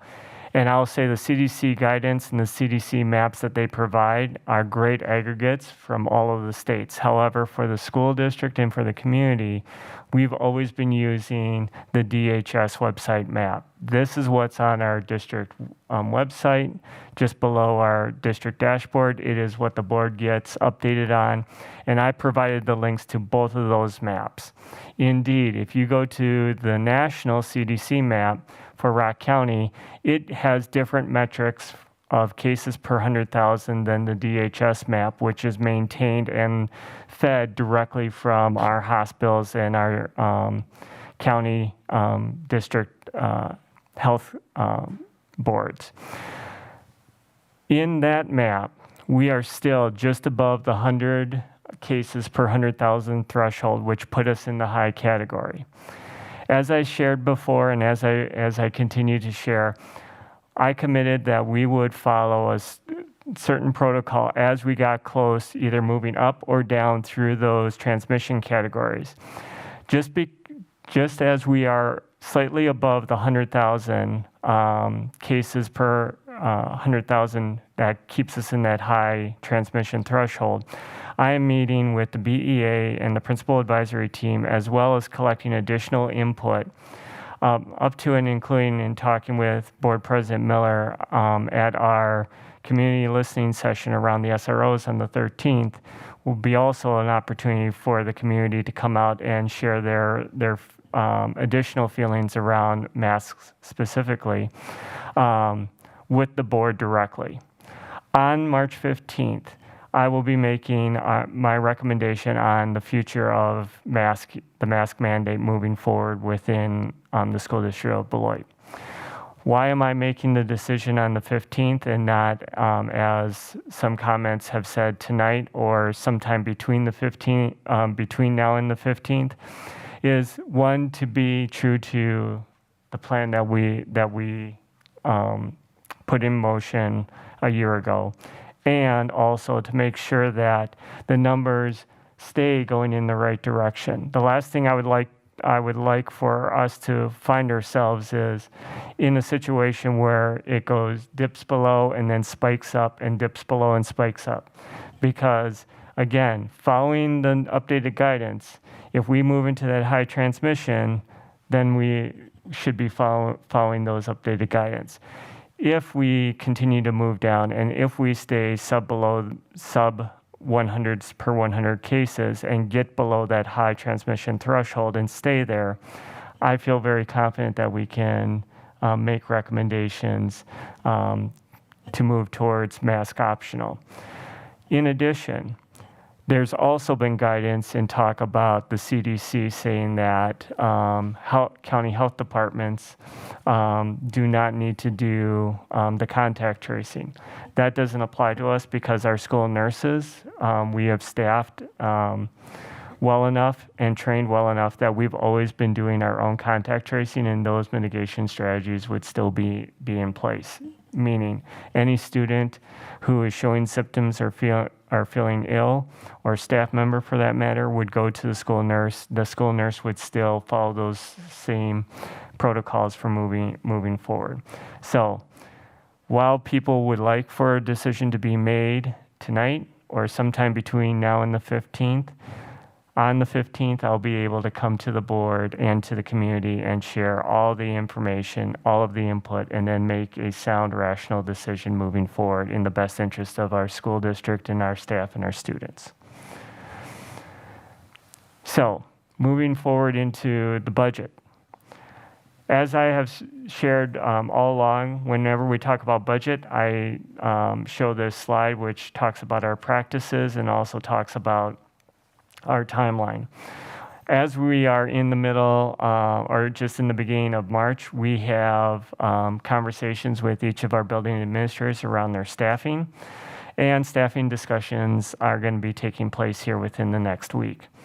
Now, when it comes to staffing, staffing is a factor of our enrollment. Our policies are very clear in terms of what average staffing ratios we look to maintain, and that when we get into the secondary schools, staffing ratios and sections are always determined by the number of course selections. So, i.e., students, when you subject select, you're making a request that you want to take that course. All of those in aggregate represent how many sections of that course should be offered. From those sections, we staff those sections. So when we have 2 or 3 students who want to sign up for a course, that is not able to be necessarily staffed unless you look at staffing or offering those courses in a different way. And so all of that plays into those budgeting conversations. As I shared last time, we talked about, and I asked feedback around our brainstorming list, and here is that those buckets again. Again, we are looking at the short and moderate term items and looking at ways that we can save budget dollars and reduce that overall, that $10 million gap. In conversations, and again, these are not set in stone, so that's why you see estimates here. As we make certain decisions, those numbers will become more set, and in some cases, the board will start to see action items coming to the board way earlier than they have been. For example, we are still looking at our allocations to all of our buildings, those building allocations that principals get, and department allocations, those allocations that department directors get. We estimate that we can save roughly about $1 million in reduction of those allocations. When we look at cost of living adjustments, this is a conversation, and as you remember, since Act 10, unions are not able to negotiate anything but base wages. So cost of living adjustments is that one area. And so Tim Vedra and I have been talking, and we feel that we can come up with a plan where we can still provide some reasonable cost of living increases like we have over the past years, and yet still be able to save somewhere in the neighborhood of $1 million to $1.5 million. Those 2 budget items in and of themselves help to reduce the overall right sizing of the district based on staffing and allocations. Currently, we have about 44 FTE of open positions. So all the conversations around staffing across our district are real in all of our buildings. They're not localized to any particular building. However, they are in affecting certain areas, in the areas of special education, paraeducation, subbing, CTE, and so forth. We do have areas in which we have harder to fill positions. If we look at some of those positions that have been open for a year or longer, we feel we can estimate about a 10 FTE reduction in there. And in having the conversations with the staff and really looking at our staffing ratios and making sure that we stay within our budget policies or our staffing policies in those estimations, we think we can save about 35 FTE positions. In total, just that green box is about between $4 and $6 million worth of savings in potential. So as we take a look at some of those pieces and we start to make those decisions, we'll start to bring those to the board for decisions. Mainly and probably first will be the cost of living. As Tim and I settle on that, this is usually a part of the budget conversation in October, and I look to bring that information to the board even earlier. As we look to the moderate term, we continue to look at all of our annual costs, our utilities, our benefits, our contracted services, and we just heard tonight that you'll hear in a moment in the committee updates around custodial RFP, and looking at those contracted services and ways that we can save those. Again, as we find these and we start to make decisions, we'll bring those decisions to the board, and then we'll be able to start to place some of those big rocks into our budget and be able to have some more clarity as we move forward.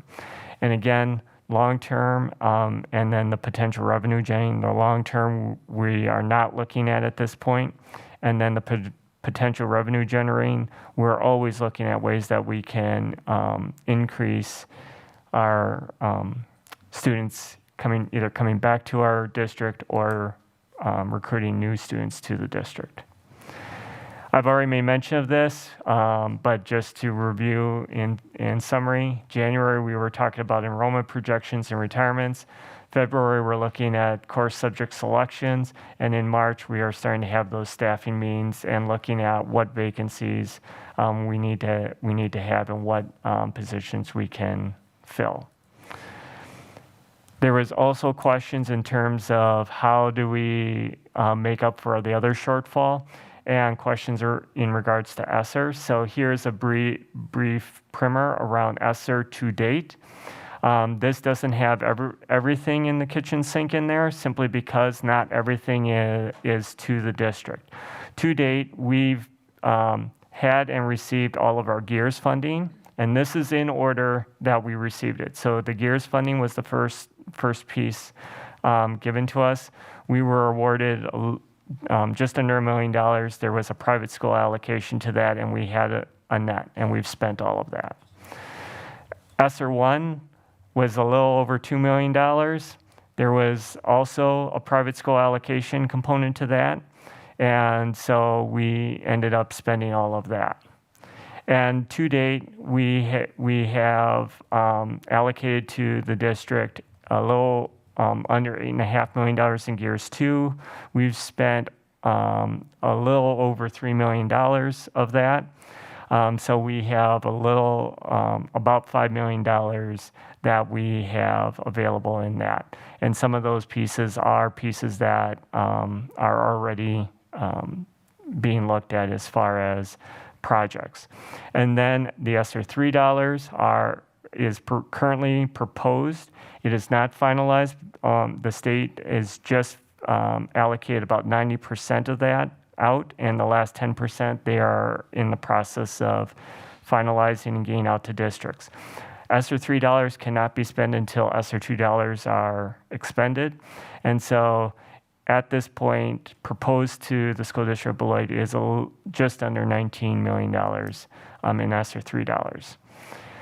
Currently, what we've spent our ESSER our GEARS, ESSER 1 and ESSER $2 is the list that we see here.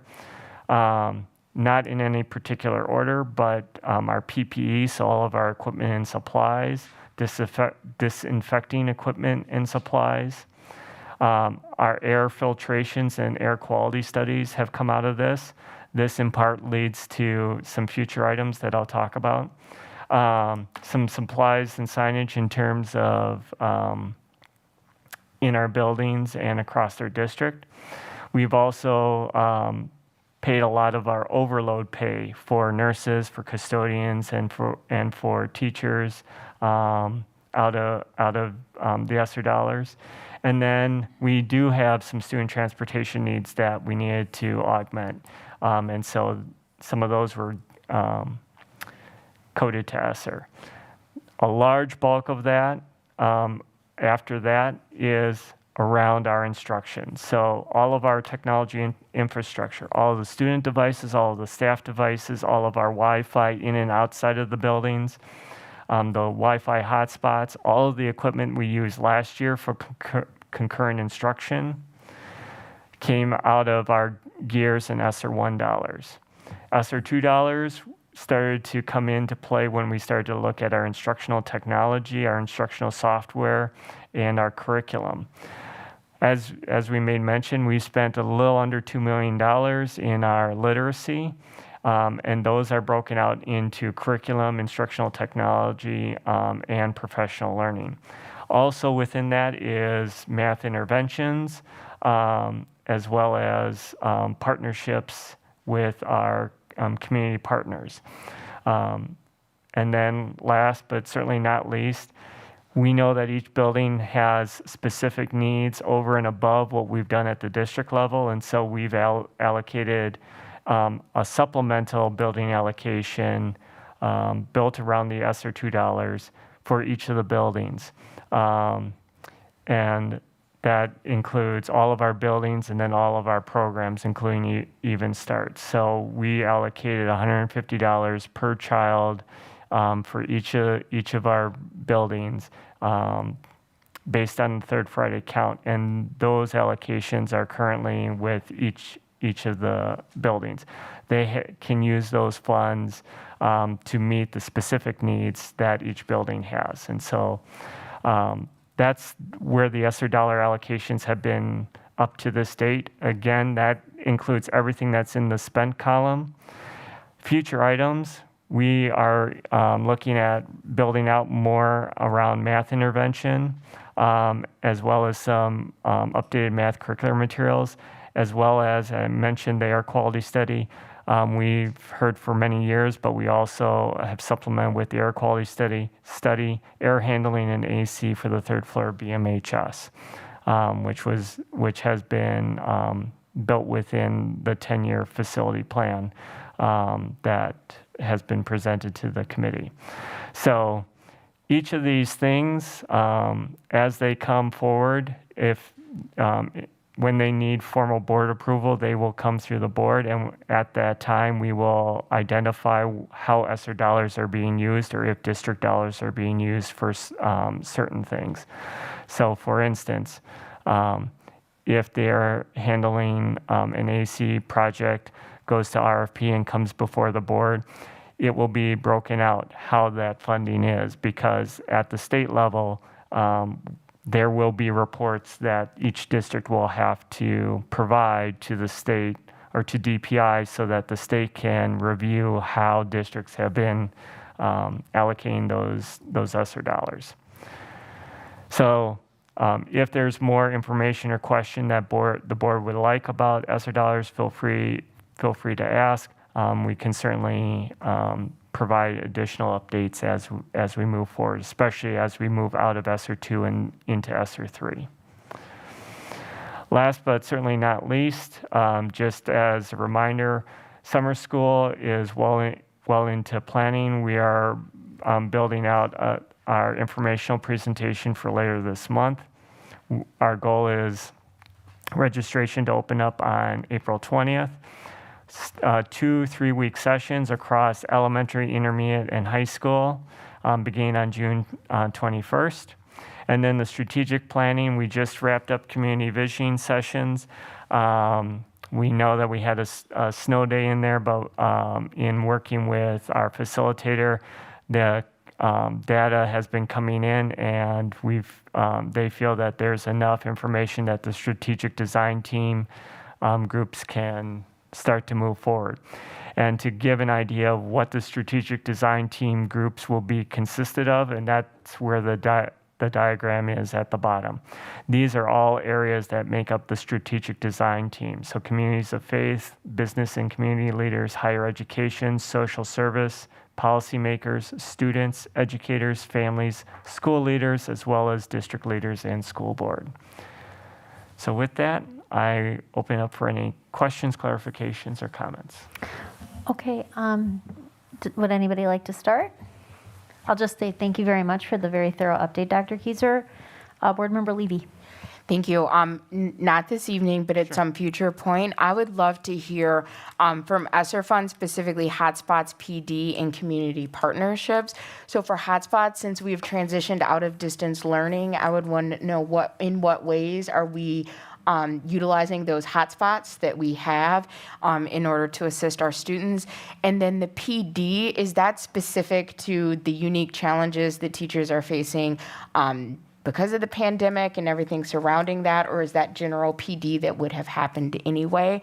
And then with community partners, I would love to hear about some of the criteria for the distribution to the community partners. And then I'm sure it's not available now, but at some point in the future, some of those beginning readouts on like ROI, like how have our students in our community benefited because of the investment in community partners through ESSER dollars?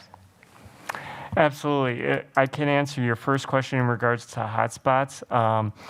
We allocate hotspots based on principals making requests. Those still are available. So whenever we get requests that families need access, Wi-Fi access at home to help support their child's learning, we can check those out kind of like we would a book at a library or something like that.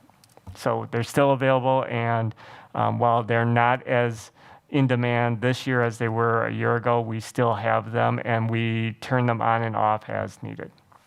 Thank you. You're welcome. Thank you for your questions.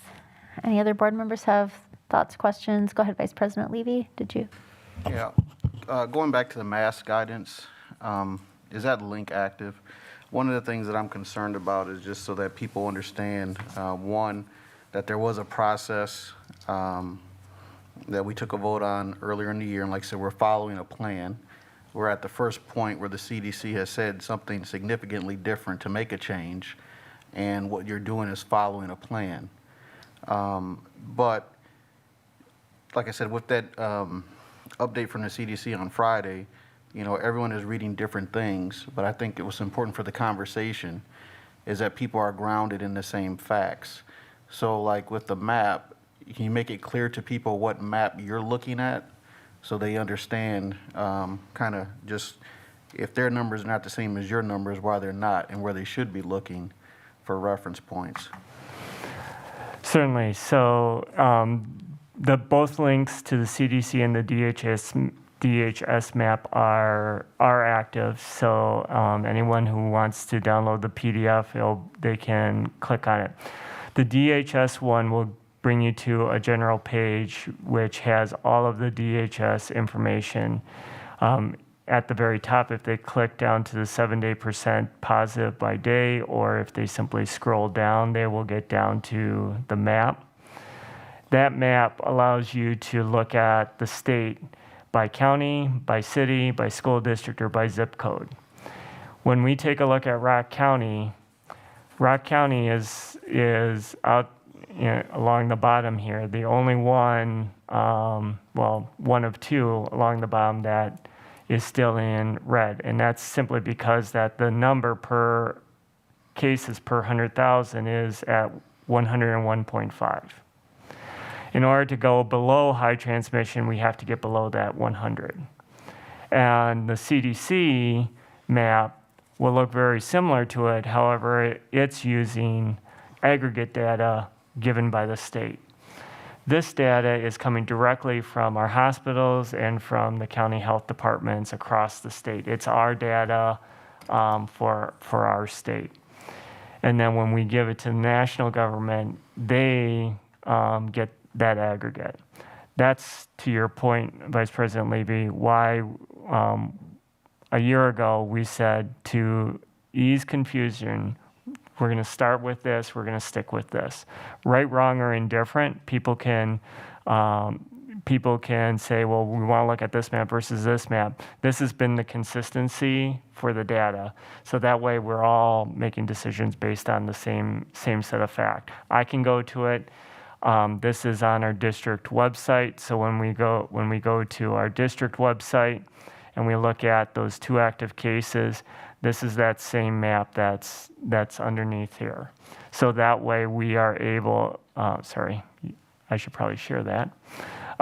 So that when we take a look at our cases here, where it says 2 active cases, we have that map linked right underneath here. So families, communities, everyone can find that same map. All right, thank you. Thank you. Do other board members have thoughts, questions for Dr. Keiser regarding his report? Go ahead. I was just wondering, are we not going to go ahead and reschedule the other meetings for the strategic plan? Yeah, sure. So we talked to Dr. Lewis about potentially rescheduling meetings, and he felt that we had the data necessary to move forward. And I believe the links they're still open, right? So all of the discussion prompts that were in the forum are currently live. So anybody who still wants to contribute thoughts or comments is definitely able to do so. Are those links still live on our website? I think there's like a whole. Yep. Could we pull it up real quick, Dr. Keiser? No, I'm glad you asked that question. So essentially the structure of the forums was one where we went through question by question. People were allowed to provide input. And so anybody who still wants to provide that input, what Dr. Keiser is going to is, I believe that's our district web. Could you go back up a little bit? Sorry. If you go back to the district website, you click on our district. Board of Education, and then there's like that really big pretty picture with all the colors on it. If you scroll down to like the middle of the page, it's the very first icon there. So if you click on there, there are the same prompts that we fielded in the community forums. You can click on complete the community survey.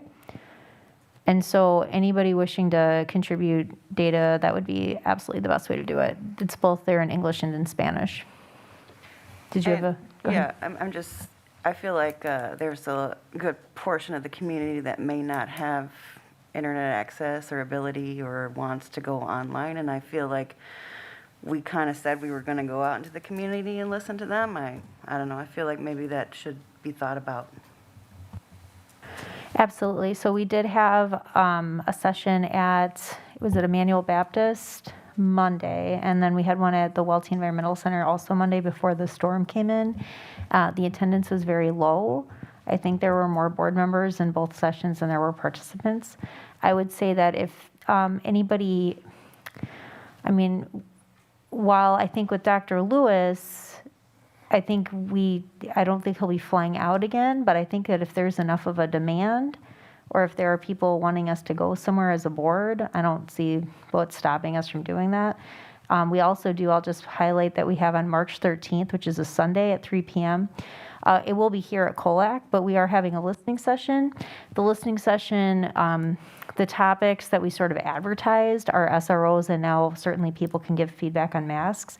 But there's also nothing stopping anybody if we wanted to field those discussion questions as well. We can definitely have those posted there on Sunday, March 13th to help inform the design team and the writing team.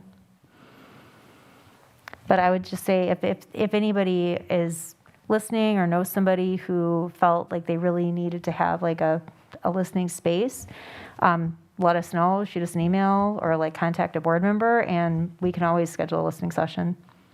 It's a great point. Do you have anything else? You're good? Okay.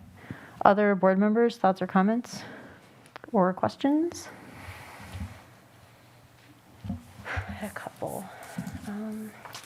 Okay, I had a couple of questions, if that's okay. So starting with the budget piece, so if I did my math right, which it's possible that I didn't, you were saying that you had identified about $6 million of savings potentially? Between 4 and 6. Between 4 and 6. So that other remaining, out of the $10 million deficit we're looking at, the other $4 to $6 million, are those still, given what you said about ESSER 3, how likely is it that a lot of that could be spent out of ESSER 3 where it's reimbursed?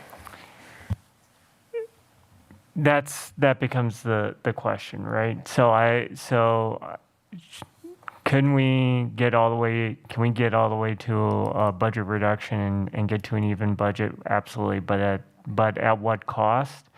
If I shared that if we can get to a midway point, and I think we call it a win and look at this across a two budget cycle approach to get to that balanced budget. One, so that we can maintain a good climate and culture. It's difficult enough to have the conversations, but you also want to be thoughtful and intentional so that you don't accidentally create unintended consequences. We passed a year ago about a $3.5 million budget deficit, and we just about broke even. We added a little bit to the fund balance.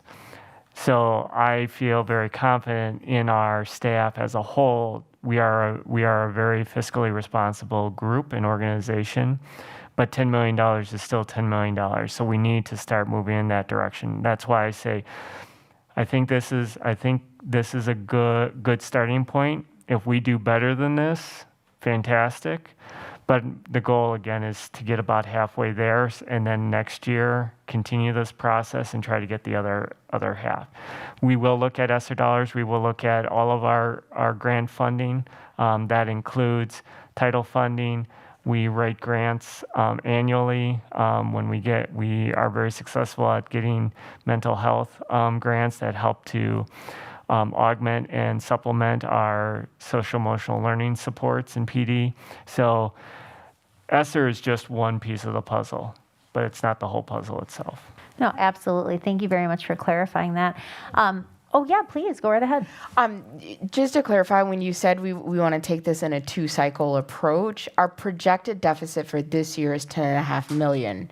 But then if memory serves me correctly, it doesn't pause next year. Next year, it's closer to $12 million. So it's not like we have 2 years to figure out the $10.5 million. There's another one coming. So could you help me understand that thought process? Absolutely. So when we think about cost of living adjustments, we're really talking about CPI. And CPI this year is about 4.7, which is about $2.5 million. You add that on to our $10 million deficit, and that's where we get to that 12.5. So you're absolutely right, Board Member Levy. It's not like it's $10 million this year and $10 million next year. If we can get to about $5 million in savings this year, it's not necessarily going to be just $5 million next year. It's going to be somewhere in the neighborhood of $5 to $7 million, so that we're going to have to continue to address. If we can get ourselves into as close to a balanced budget, that's going to help us.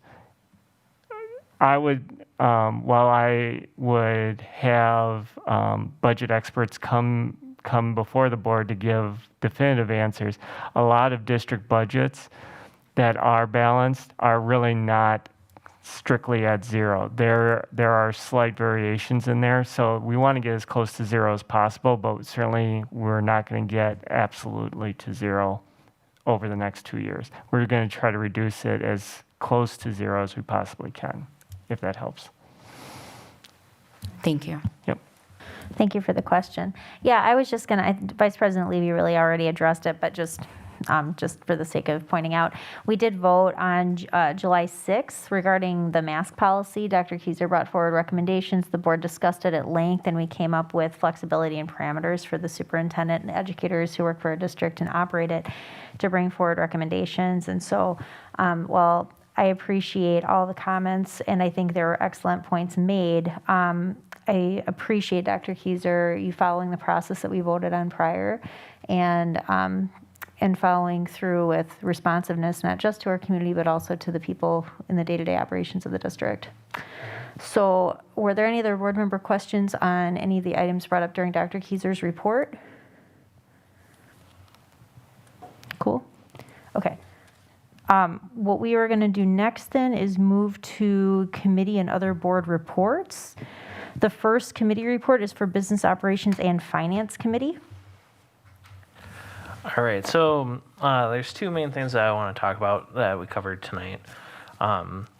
So the first one is the custodial RFP. So this is covered talking about transitioning from Airmark to HES. The when we were talking about this, they brought up a couple points that there is going to be a cost saving. It's small, but it's still saving some money. But we will also get more custodial staff, which is, in my opinion, a nice positive. We're getting more for what we're spending on. And that will be brought back to our committee, I believe was April 5th, and then it'll be brought to the full board. Is there anything else, Keezer, that you would like to add to it? No, absolutely, the custodial RFP is coming through, and then the 5th will be the next time the board, the committee hears about it and moves it forward. This is, again, one of those bucket items that when we take a look, if we were trying to bring this in-house, it's going to be about $5.1 million plus startup costs for equipment. And the custodial RFP recommendation is about $3.2 million. It's a little savings over what we're currently having. The board has now, through the month of March, to ask questions. Please send those questions to me. I'll forward them on to Mr. Winters, who can help address those. But again, this is one of those large rock items that help to set our budget moving forward. Thank you so much, Chair Anderson. Chair Levy, do you have an update for us for Teaching, Learning, Equity, and People Services Committee this evening? There's one more thing I want to add. I apologize. Go right ahead, Chair Anderson. Sorry about that. Then last thing I wanted to talk about was the 10-year capital improvement plan. That's coming to the board tonight. So just as a kind of quick reminder, that plan covers facility and food service improvement. And just as another reminder, the things that are on that list, if it is above our $100,000 threshold, that item is still going to come to the full board. It's not well, it's on the list, we approved it tonight, it's going to happen. So it's still going to come to us for us to approve. So I just want to make sure that was brought up again. I really appreciate that. That's often a question that comes up, so I appreciate the clarification. All right, we're good? Yes, I believe Keezer is going to add something. Go ahead, yes. Yes. So because we have Fund 46, by state statute, the board has to acknowledge by vote that they are aware that there's a 10-year facility plan, that plan has been presented to either committee or the board. And that's what the vote is being asked tonight in consent agenda, is that you're making approval that the plan is there and is in existence. Each individual item is still handled as an individual budgetary item and follows the same protocols and processes. Perfect, thank you. Does that conclude your report? It does. Thank you very much. Chair Levy, do you have anything for your committee? The Teaching, Learning, Equity, and People Services Committee met on February 15th at 5:30 p.m. We did receive information on the school resource officer program, highlights of the program, and then also reviewed some of the proposed changes in the MOU. There is the opportunity to discuss this in that listening session that is coming up on the 13th, and it'll appear in the committee again on the 15th, and that'll be the second meeting we'll take action in committee, and it'll come to the full board. Thank you. Does anybody have any questions? All right, we look forward to seeing that MOU. And next, that takes us to the Governance Committee. And since we've postponed our meeting to, I believe it's the 22nd. I can't remember now. Correct. The 22nd, okay. So I'm going to skip that update since there is none at this moment. And Board Member Levy, you are also our legislative liaison. Would you please give us a legislative update followed by your policy committee report? All right, so the next legislative update will be available at our March 15th meeting. Please refer to the minutes from our February 15th meeting. The report is there and posted. For the Policy Committee will meet tomorrow in this space at 5:30. The committee will be reviewing Policy 377, interscholastic athletics and activities. Also, rules 1, 2, and 3 of that policy. Rule 3 is brand new. It will cover intermediate schools, and then policy 2 will just govern solely high schools. We will also review policy 830, public use of school facilities, policy 830, rule 1, use of school facilities regulations, and policy 830, rule 2, which is specifically geared towards kitchen facility use. So all of those policies will be covered at the meeting tomorrow, again, beginning at 5:30. Thank you for your update. Does anybody have any questions for Chair Levy? Okay, that takes us to section 5, action and discussion items. So joining us for items 5A and 5B, I invited Drew Howick because we had to skip our meeting with him this month. So he is going to is he in the meeting yet? I just messaged him, so Okay. he's probably logging on at this That's fine. I'll get us started so we don't delay.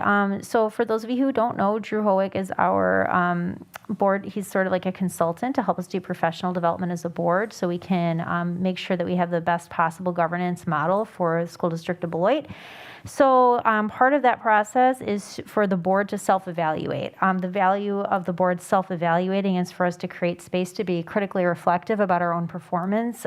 Boards that are critically reflective and self-evaluate and then hold themselves accountable, there are correlation studies that show that student achievement and performance is increased. So it's part of our service to the community for us to take this time to self-evaluate. What you have here attached is the annual board development tool report prior, and we are going to be completing one. Dr. Keyser, I don't know if you want to jump in at this part, but we are going to complete another self-evaluation here in March prior to the election so that the current board that's done this work thus far can evaluate and reflect on the progress we've made and the areas of improvement that we have.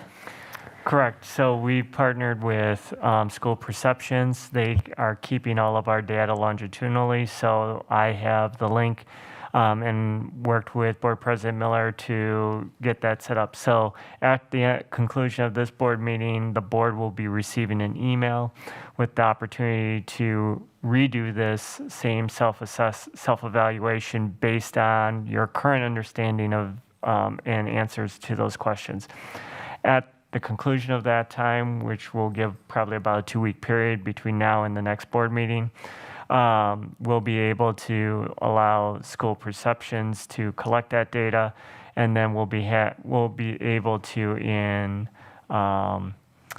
either in March or the first meeting in April, spend some time going through that and be able to disaggregate and see where our growth lies and where our next steps are. Perfect. And I will just note, because I don't think it's listed in our future board meeting dates, but in talking to Mr. Howick, he's willing to come in. So after the election, when we'll have, we're guaranteed to have at least one new board member, or at least 2 new board members, there is going to be a workshop that we'll hold prior to that meeting to kind of go over some of those some of those development pieces and to onboard new board members just to kind of continue that process of continuous improvement and critical self-reflection. So that is coming up. And welcome, Mr. Howick. We were just wrapping up the discussion about our board self-evaluation. Before we jump into the collective board commitments, did you have anything you'd like to speak to on that subject? So I didn't hear the discussion on the last subject. Have you decided to do your evaluations? Yes. So we're going to be completing those. I think, Dr. Keyser, you said those are getting emailed out to us this week? They'll be emailed at the conclusion of this board meeting. They're coming out tonight. So yes, I would encourage all of our board members to take those as soon as possible so that we can continue to move the work forward in a timely manner. Great. Yeah, so last time we met, which was January 18th, we took a look at your collective commitments, gave some feedback to the initial draft. I'm assuming that that update is available to everyone. So I think it's the board's prerogative to review those and to agree to those if they reflect your commitments to each other. Then we take a look at other possibilities for moving forward. So it looks like Dan's putting those forward to us right now. Yeah, thank you, Dr. Kieser. So at this point, I guess I'll just open it up to the board. For those of you, it was a little while ago that we looked at these. Hopefully everybody has had a chance prior to the meeting to review the final kind of draft of our collective commitments. Do any board members have any thoughts or questions before we take any action to adopt those commitments?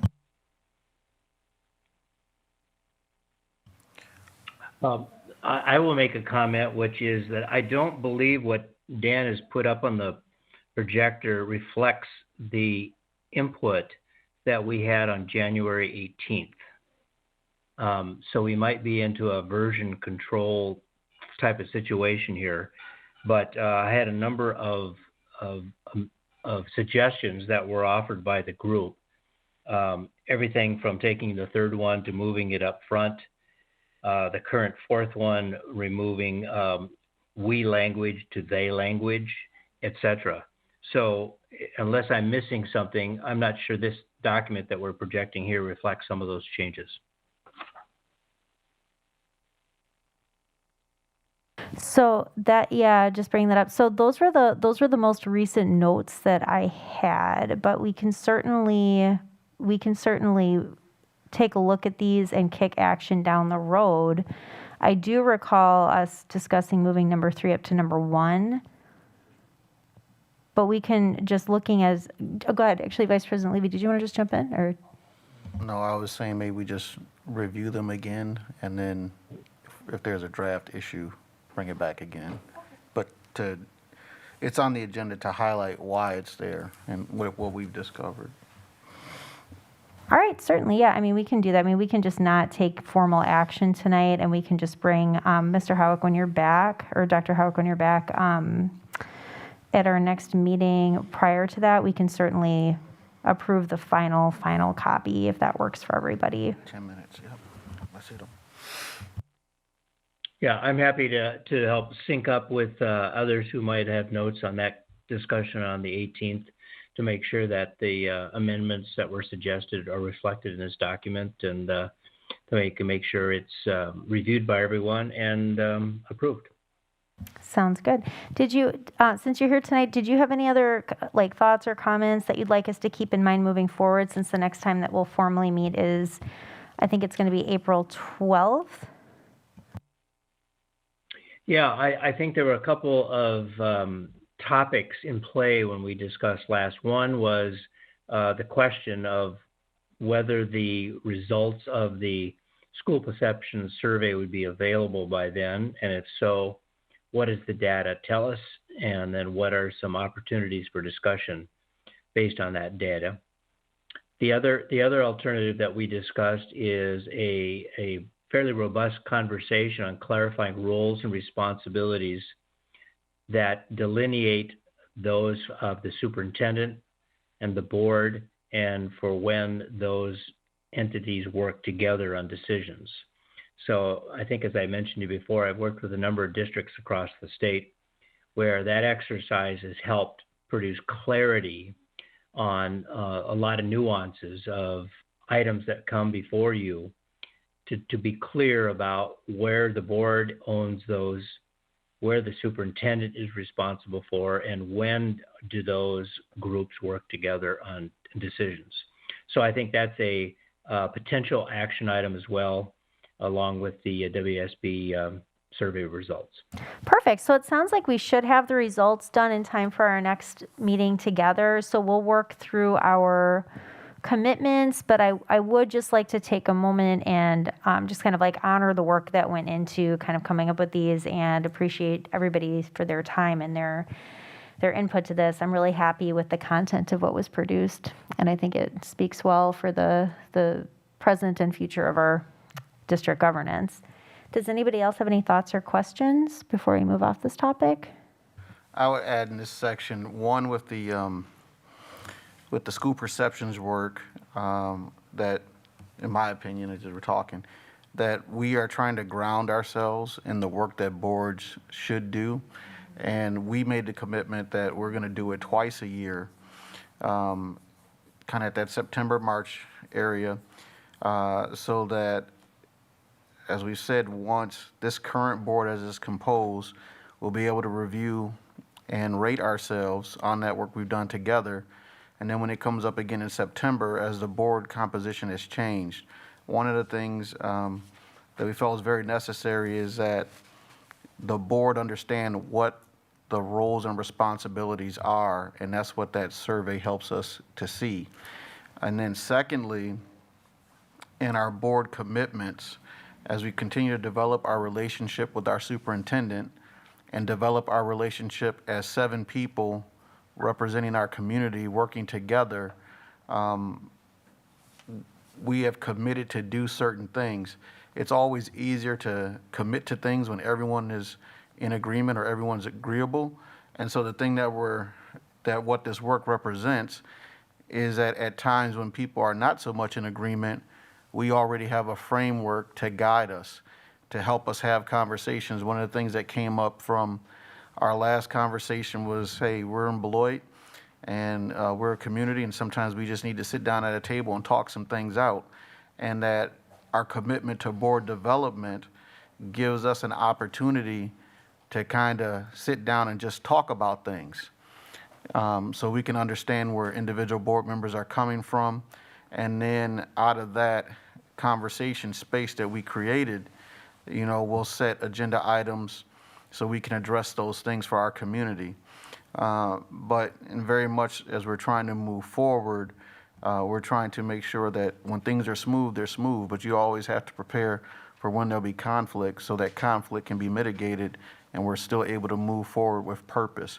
That's like, so tonight when we think about our mask situation, we took action a while back and we're following the plan that we made. And so, yes, some things have changed, but the plan of how we would address it has not changed. And that's something that I'm happy about for us in terms of the work that we're trying to do as a board, because in some ways people want you to be as consistent as what their issues are sometimes. And it takes a lot of work for 8 people, 7 board members and a superintendent to balance that out so that we're creating stability for the students and the staff in our community. Very well said. Before I move on, Drew, is there anything else that you wanted to add before we kind of part from this issue for the evening? No, I think we'll just make sure that the collective commitments reflect the last suggestions on January 18th. We take a look at what the results are with the survey, and we lay out an agenda when we meet on April 12th. So looking forward to it. Yes, thank you. And thank you so much for all of your work and support through this process. Have a good evening. Great, my pleasure. Thank you. All right, that takes us to item 5C, the prepayment of our debt issue bond. Thank you. Sure. So I want to welcome back to Beloit and our board, Lisa Boyson from Baird. She's going to be presenting some information to the board. This, in conversation with Board President Miller, is taking a slight detour from our standard practice of giving a full month between, and it's simply because it is structuring our debt that the board has approved back in October when they set the budget and tax levy, that we have an opportunity to pay off some of our debt early and save some interest costs. And so before I say something that Lisa will have to correct for the board, I'll just turn it over to Lisa and let her walk us through the document as I present it to our community members here. So thank you, Lisa. Great job. Thank you. Hi, everyone. I won't take 15 minutes. This is informational only. We've talked about this a couple of times. I know when you set the levy last fall, you talked about it, and then I've talked about it a couple of times when I've been standing here. But I wanted to just let you know that the formal action will be taking place at the next board meeting. And the formal action is just a simple resolution that says, yes, we agree to prepay debt or to pay off debt. So that's simply what we're doing. We're taking funds that were levied last fall, and we have enough to make our regular debt payment this year, but we have additional funds that will be able to be used to pay off your 2012 bonds. So that big referendum that we went to back in 2011, 2012, one of the debt issues will be paid in full on April 18th. And we'll save about $500,000 in interest costs to district taxpayers. So this is just, as I mentioned, and I've said it many times, it's a separate tax levy. It has nothing to do with your operations. We can't put that money in to fund teachers. We are reducing future debt payments for the district, so we don't have to tax the community for those debt payments. Hopefully that makes sense. Yeah? I didn't hear that. Yes, he was saying being able to save interest costs Yep. on future tax payments.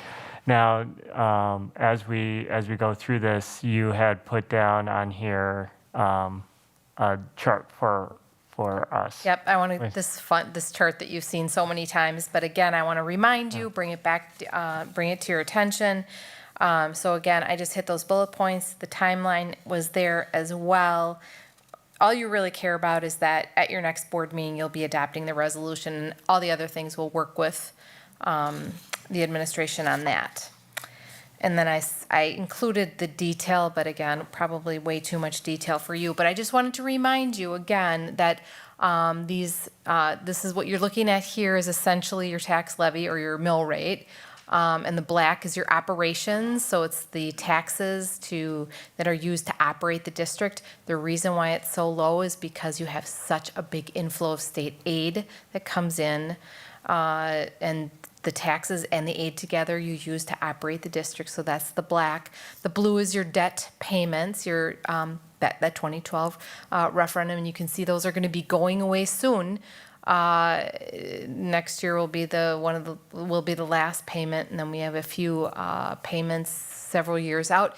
And the yellow is what you've been doing with the taxes that you've been levying essentially to prepay debt. So saving millions of dollars of interest costs to district taxpayers, and also setting yourself up for this opportunity to potentially bring on additional levy, either to help balance your budget in the future, because I know that can be challenging. So that would be that operational referendum that we talked about last time. Recurring or non-recurring would fit nicely in that kind of gray circle area, or a facility a referendum, which would help to upgrade your facilities, but it would be just basically replacing your old debt with new debt. So that's the whole idea of that opportunity. Now it's likely that that mill rate's going to drop significantly this fall. There's really nothing we can do about it because most of the debt will have paid off. So again, just reminders, because I know we've gone over this before, but I always like to bring it back up again so that you're aware of where we're at with this. And that's a perfect segue, because the next agenda item after this conversation is talking about that primer that you provided. So this kind of talks to that point. So in that bar that's on the right-hand side of the dashed line is estimating that the mill rate, which is the amount that's on the tax bill for schools, is going to go down. And yet there's the conversation that the board has the opportunity, in conjunction with a master facility plan consultant, which the district will be moving forward with, to have a long-term facility ad hoc type committee if the board chooses to go down that conversation in the future budgetary conversations, correct? Or am You I? said it well. No, Okay. that's exactly right. Does anybody else have any other questions or thoughts to share before we move on? Go ahead. Could you explain, thank you for the way you laid it out with the debt repayment and there are categories in which the money can and cannot be spent. I appreciate the color-coded graphics. That's also very helpful.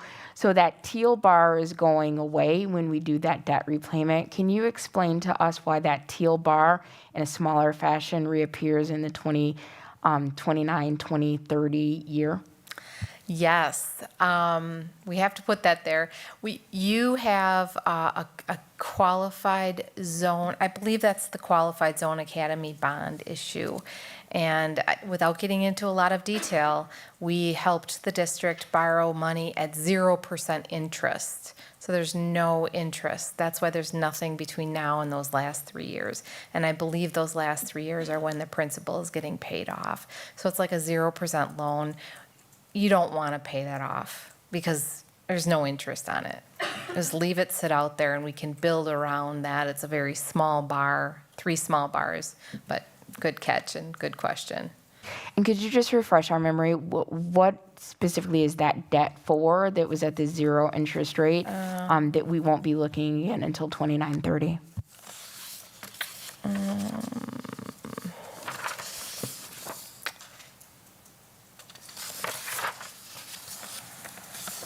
I don't have it. I know I reviewed it last time and now I can't seem to find it. Oh, here it is.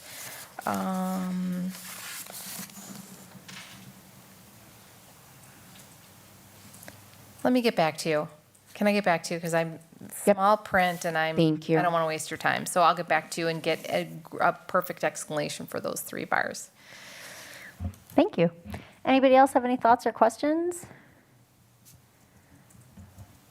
Definitely appreciate the explanation and again, the emphasis on fiscal responsibility is always a good discussion. So thank you very much. You're welcome, you guys. Good luck. Thank you. All right, Thank you. takes, oh, sorry, go ahead. All right, cool. I was just going to say that takes us to item 5D, the discussion of the referendum. So Dr. Kieser, did you want to take it from there? Certainly, and I certainly appreciate Lisa coming in and talking about this opportunity to structure our debt and pay off some debt early, which will save our taxpayers interest costs moving forward. That then tees up the conversation for the board and creating the space since the primer around referendums that Ms. Voisin and Rob, I'm forgetting his last name from School Perceptions, did for the board in terms of how operations operate and how they are structured.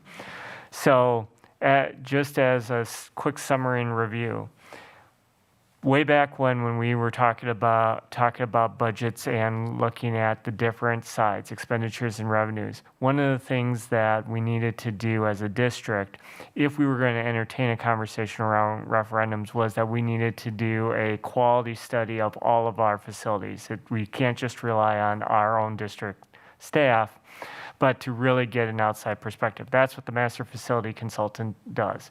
At the committee meeting, we updated the committee that we went through an RFP. We went with a owner's rep to help us discern through all of these proposals because they range from $30,000 to $250,000. Not Baird. Bray and Associates came in at about $30,000. They will do exactly what we and the board would need to do if they wanted to entertain a conversation about a referendum. And typically, when we have board conversations around that, usually an ad hoc committee of some sort gets formed, where this consultant helps to support that conversation, which then brings back to the board, here's what a referendum could do, whether it be operations, capital, or both. And then the board discerns what they want to do with that information, and ultimately if they want to go to a referendum. All of that does not happen until the board has its first conversation from that primer, which is what we're providing a space for tonight. So hopefully I did a good job summarizing our conversation. Yeah, sounds good to me. All right, so please go right ahead. Okay, is the facilities assessment just kind of a standard, excuse me, a standard thing that's always done, or is it somewhat typical for boards to decide if they want an operational only referendum? And if yes, would that studies facility be necessary? Great question. And Lisa, you might be able to help answer the question. If the board chooses to do an operation only, a facility master plan may not necessarily be needed. However, the facility master plan costs, because of the expense of that, is going to help provide more detail and planning around the 10-year facility plan. So the work that this consultant will do will be impactful to the district, irregardless of which way the board decides to go. So just for clarification, the 10-year plan is on the agenda for this evening. So that's done. And so my question is, would it be prudent to decide if we want to do operational only?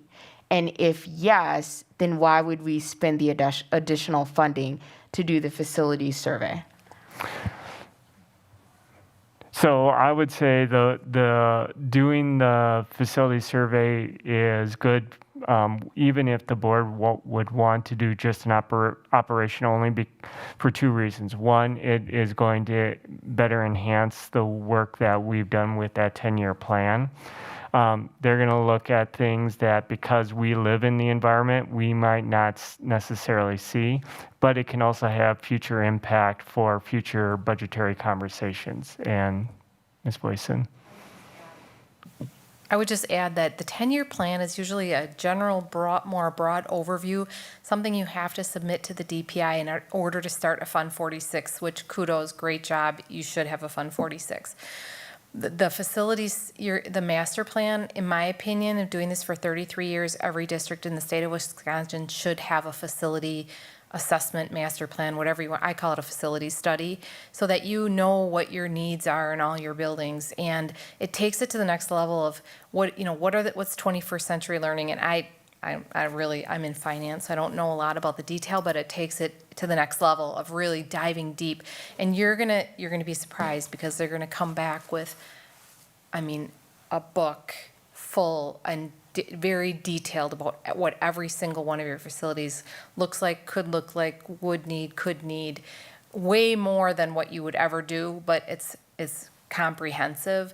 And then you, as a board or committee or facility advisory committee, would go through and really prioritize the needs. It's a much more comprehensive than like the 10-year capital plan. So just a quick question with no judgment involved. Is our current plan in some way deficient? And two, what is the cost of this in-depth, deep dive study? Because I appreciate the way you're describing the study.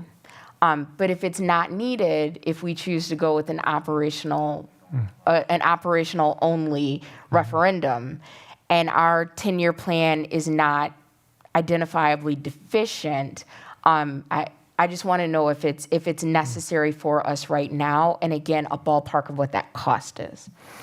Certainly. So no, our 10-year plan isn't deficient, and our Mr. Winters, you're going to have to help me. I know I say $30,000, but it's just under $30,000 cost to do the whole study. Yeah, $29,500. Okay, so I was off by $500. And really, at the end of the day, as was stated, we don't know 100% for sure where the district is at. So this plan is very, very much needed, as Lisa has stated. So. All right, so I want to take this offline. We don't need to drill down to it now, but I would just like a better understand, because again, no judgment, but it sounds like if we need another plan, our current plan is deficient. And I would just like to be clear on where those gaps are that would justify a $30,000 expense for a more in-depth plan than what we already have. And again, feel free to get me that information at a later date. Thank you. Okay, thanks. So I'll just, as we're segueing into a discussion about referendum potential, I would, since you brought this up, just want to share that on February 18th, the American Economic Association published a study. There's an article called Money Well Spent. I'd be happy to share with everybody, but I'll just highlight one of the paragraphs that there's a paper on economic policy, and it says that additional spending on operations, such as teacher salaries and support services, positively affected test scores, dropout rates, and post-secondary enrollment. But extra capital expenditures on new buildings and renovations had little impact. So while I do appreciate what you're saying, and I do think that we most likely are going to need a facility study. That's something that it was, I guess, informing my own individual perspective as a board member about how we move forward, like in what we prioritize in a potential referendum, if we're balancing out operational versus capital, or like what the proportions of that would be if we're going to do both. So I just wanted to piggyback off of the ideas that you were bringing up. Just, it seemed like an appropriate time. I don't know if there's any question there. I just wanted to throw that into the mix. Are we in the discussion part now? Yeah, please, go ahead. Yeah, my understanding is that the facility study and what the results are helps us determine if we need an operational or a building or both or all. And then, like I said, because it hasn't been done, like their baseline assessments of where we're at, the 10-year plan, again, the capital improvement plan, it's a plan with things that are listed, which is part of compliance, but it's not necessarily an analysis of the state of each facility. They're just like projects that are known that need to be done. But after the facility study might reveal that the priority, what's on the list, should change, or that there's parts of the list that need to change altogether based on that. And then that lets us know if we are asking for money, what we need to do. So it's part of the preparatory documents, the things that we need. No, thank you very much. Other thoughts and comments? So, we've had some discussion about what information gathering is necessary to consider whether or how we would proceed with like a capital element to a referendum. We talked a little bit, I had my little soapbox moment there with our operational piece. Other thoughts and considerations? And then like another part, just kind of if you look at a lot of the things that we're doing, I think that like we're kind of at a baseline in a sense. We've got our strategic plan going. And so a lot of the projects, they kind of coincide with us having a new superintendent also and our focus as a board. So a lot of things are coming online or the work is getting teed up. And then like over the next couple months, we'd be executing on the things that we have set up. So all, these different pieces are important to keep the train moving as we're doing and continue our forward progress. No, great point. I know one thing that we talked about back in February is the community survey piece. And so has there been any thought? Yeah, and I wanted to just throw that out to the board and to Dr. Keyser in terms of how that timing works, and kind of to Ms. Summerall's point earlier, like how do we continue to gather that community input in a meaningful way to inform the referendum process? Absolutely. So in terms of the conversation that's kicking off tonight and making decisions on like, do we want to stay somewhat broad? Is there a consensus around going narrower in a particular area? But the school perceptions, as Rob had shared from there, is open to supporting the district in any way. So that being said, he mentioned two types of surveys. One, a pre referendum type survey that could get to some of the broader questions. What does the community feel about the school district, about the school board, about the facilities, and then, asking that permission that the board is considering looking at a possible future referendum. Are you good with that? That being said, a lot of people give permission, and from his perspective, a lot of communities give that permission because, yes, you can study things all you want. It's really when you get down to an action item that people start to have their true opinions known. And so that second survey, once you get further down the road and you start to make decisions, should we do capital, should we do operations, should we do both? And now you're going to the community and saying, community, what would you really support? And then that information comes back. In between those two surveys is when you do all the preparatory work. And you start to do it either as a board, assign it to a committee to do the work, or create an ad hoc committee to do the work. And that's really where the next key decision. So really today is about where is the board feeling? Is this something you want to explore? And if so, do you want to do a generalized survey, in which case we'd bring Rob back to the full board to talk about what that would look like and then tee that up. And then what kind of structure does the board want to use to do the work of that survey, whether it be the full board, a committee, or an ad hoc committee? Perfect. So just, I guess what we're looking for are thoughts, feedback, or questions around the degree, like, do we want to move forward with community survey? And what is sort of like the scope, would you say, of how we proceed? Who has some thoughts, comments, or questions on that topic? Well, I think in light of our budget situation, we've got to find a way to fill that. And that might be requesting our tax base to increase funding. The important part about the school perceptions is because that's going to help us understand, get some feedback. We're already in our strategic process. That's one space, but this survey will also give us another dimension, and it'll also help us understand the tolerance of our community for the type of support and help us frame and come into what is possible, what people will support. My understanding of the tools and the service that School Perceptions provides is that they've been very accurate in terms of helping boards understand where their community is at. And so whether that's that, something's going to pass at 51%, or if it's like your community is not going to support this, you need to go back to start and do some other things, that is information that we'll need to know. Great points. Any other thoughts? Go ahead. Yeah, I definitely think we need to go ahead and gather the information so we can find out what people are in favor of, what they are totally against, so that way we can concentrate on those areas in a better way to allocate our time better.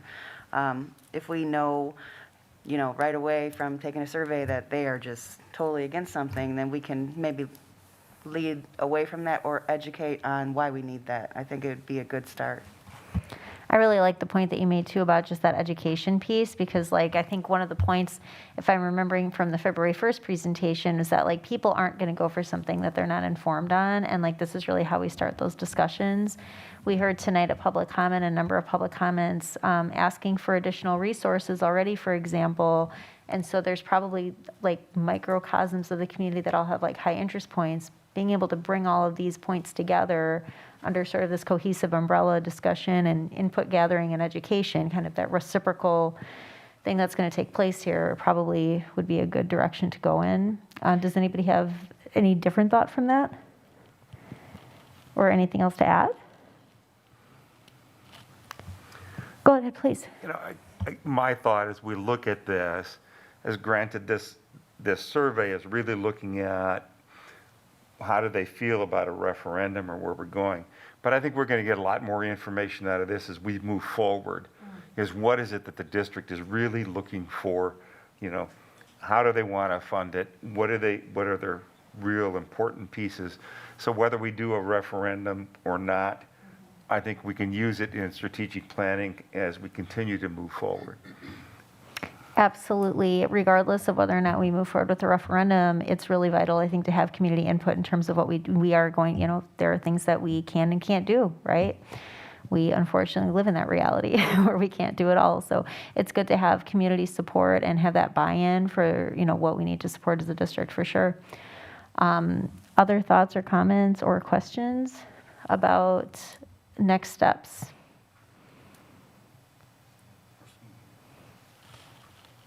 Got to do the 5-second wait time. Okay, cool. So Dr. Keyser, given the feedback that everybody shared tonight, I tried to kind of summarize. I mean, are there other areas that you feel you need board input on in terms of next steps for a potential referendum discussion? So what I'm hearing is I will reach out to Rob, let him know that the board is interested in moving forward with a community survey to educate, assess, and ask permission for further conversation in regards to that. I also don't want to dismiss that in part of all of this work is also the financial piece, and then having Lisa come back in terms of once we start to get some things, what is it that as our budget and as our community can we, there are dollar amounts and dollar limits that we need to be mindful of, particularly in terms of what she just presented in terms of that yellow bar. That yellow bar can, if we don't want to raise that, then there are constraints, right? And then within those constraints, based on what we find is how the board will ultimately make a final decision if we get to that point. All right. Does everything that Dr. Keyser just summarized, does that sound correct for everybody? Yeah, I guess just since you mentioned that last comment, one thing that we did hear from the community listening sessions was about just like understanding that education piece, because there's somebody who showed up at one of our listening sessions who was absolutely convinced that the school district increased our levy by 17%, which of course we didn't. And our mill rate's been the same the last 2 years. But without that education opportunity and piece and just getting that feedback from people, just that, like, you do such a beautiful job clearly illustrating us in our board meetings. And I think that's something like this is a great opportunity for us to bring that education to communities, just to build that understanding so that we can move forward. Like I think Vice President Levy said earlier, like grounded in facts and just grounded in that reality so we can all make good decisions together for sure. So any other thoughts or comments on this topic? Cool. Thank you so much for your time this evening and helping us through that presentation. And thank you so much, Dr. Keyser. That takes us to our consent agenda. We just heard a lot about our 10-year capital improvement plan, and I believe that is the only thing on our consent agenda. So if nobody wants to pull that off, would anybody like to make a motion to approve the consent agenda? Oh, I'm sorry, and the meeting minutes are in there as well. So moved. Second. Okay, we have a motion by Schneider, second by Anderson. Any further discussion on the consent agenda? Hearing none, all in favor, please say aye. Aye. Aye. Aye. Any opposed? Okay, the consent agenda passes unanimously. We didn't do this in our agenda approval, but I'm gonna jump down real quick to our future board meeting dates, because after this we're gonna go into closed session and we'll adjourn from there. So the last piece of open session business for the evening is just future board meeting dates. So our policy committee meets tomorrow, Wednesday, March 2nd at 5:30 p.m. We do have a community listening session. The headlining topics for it are the input on how you would like us all to structure the MOU that we will be going forward with SROs and masks. But I believe we talked about other people. People can bring other items as well, but we'll be prepared to speak with information on SRO, MOU, and masks. Sunday, March 13th at 3 p.m. Teaching, Learning, Equity, and Pupil Services Committee next meets Tuesday, March 15th at 5:30 p.m. Human Resources, which is a committee of the full board, meets Tuesday, March 15th at 6:30 p.m. Our next regular board meeting will be Tuesday, March 15th at 7 p.m. The Governance Committee will also then meet the following Tuesday, March 22nd at 6 p.m. The next Business Operations and Finance Committee meeting will be Tuesday, April 5th at 5:30 p.m. Human Resources Committee of the full board will meet Tuesday, April 5th at 6:30 p.m. And finally, our regular board meeting will then be Tuesday, April 5th at 7 p.m. Any other discussion items for open business? I'll just thank everybody again for all of their time and contributions this evening. And at this time, would anybody like to make a motion to convene the Board of Education into closed session pursuant to Section 19.85, Parent 1, Parent C, relative to considering employment, promotion, compensation, or performance evaluation data of any public employee over which the governmental body has jurisdiction or exercises responsibility? So moved. Okay, we have a motion by Simrau, second by Ruff. Any further discussion? All right, Ms. Dooley, may we have a roll call vote? Yes, Allison Timmer, Aye. Greg Snyder, Aye. Joyce Rowe, Megan Miller, Aye. Sean Levy, Aye. Amy Levy, Aye. Spencer Anderson. Aye. And this passes unanimously. Thank you so much, Ms. Dooley. Thank you, everybody. Have a good evening. You have been removed from the call. Goodbye.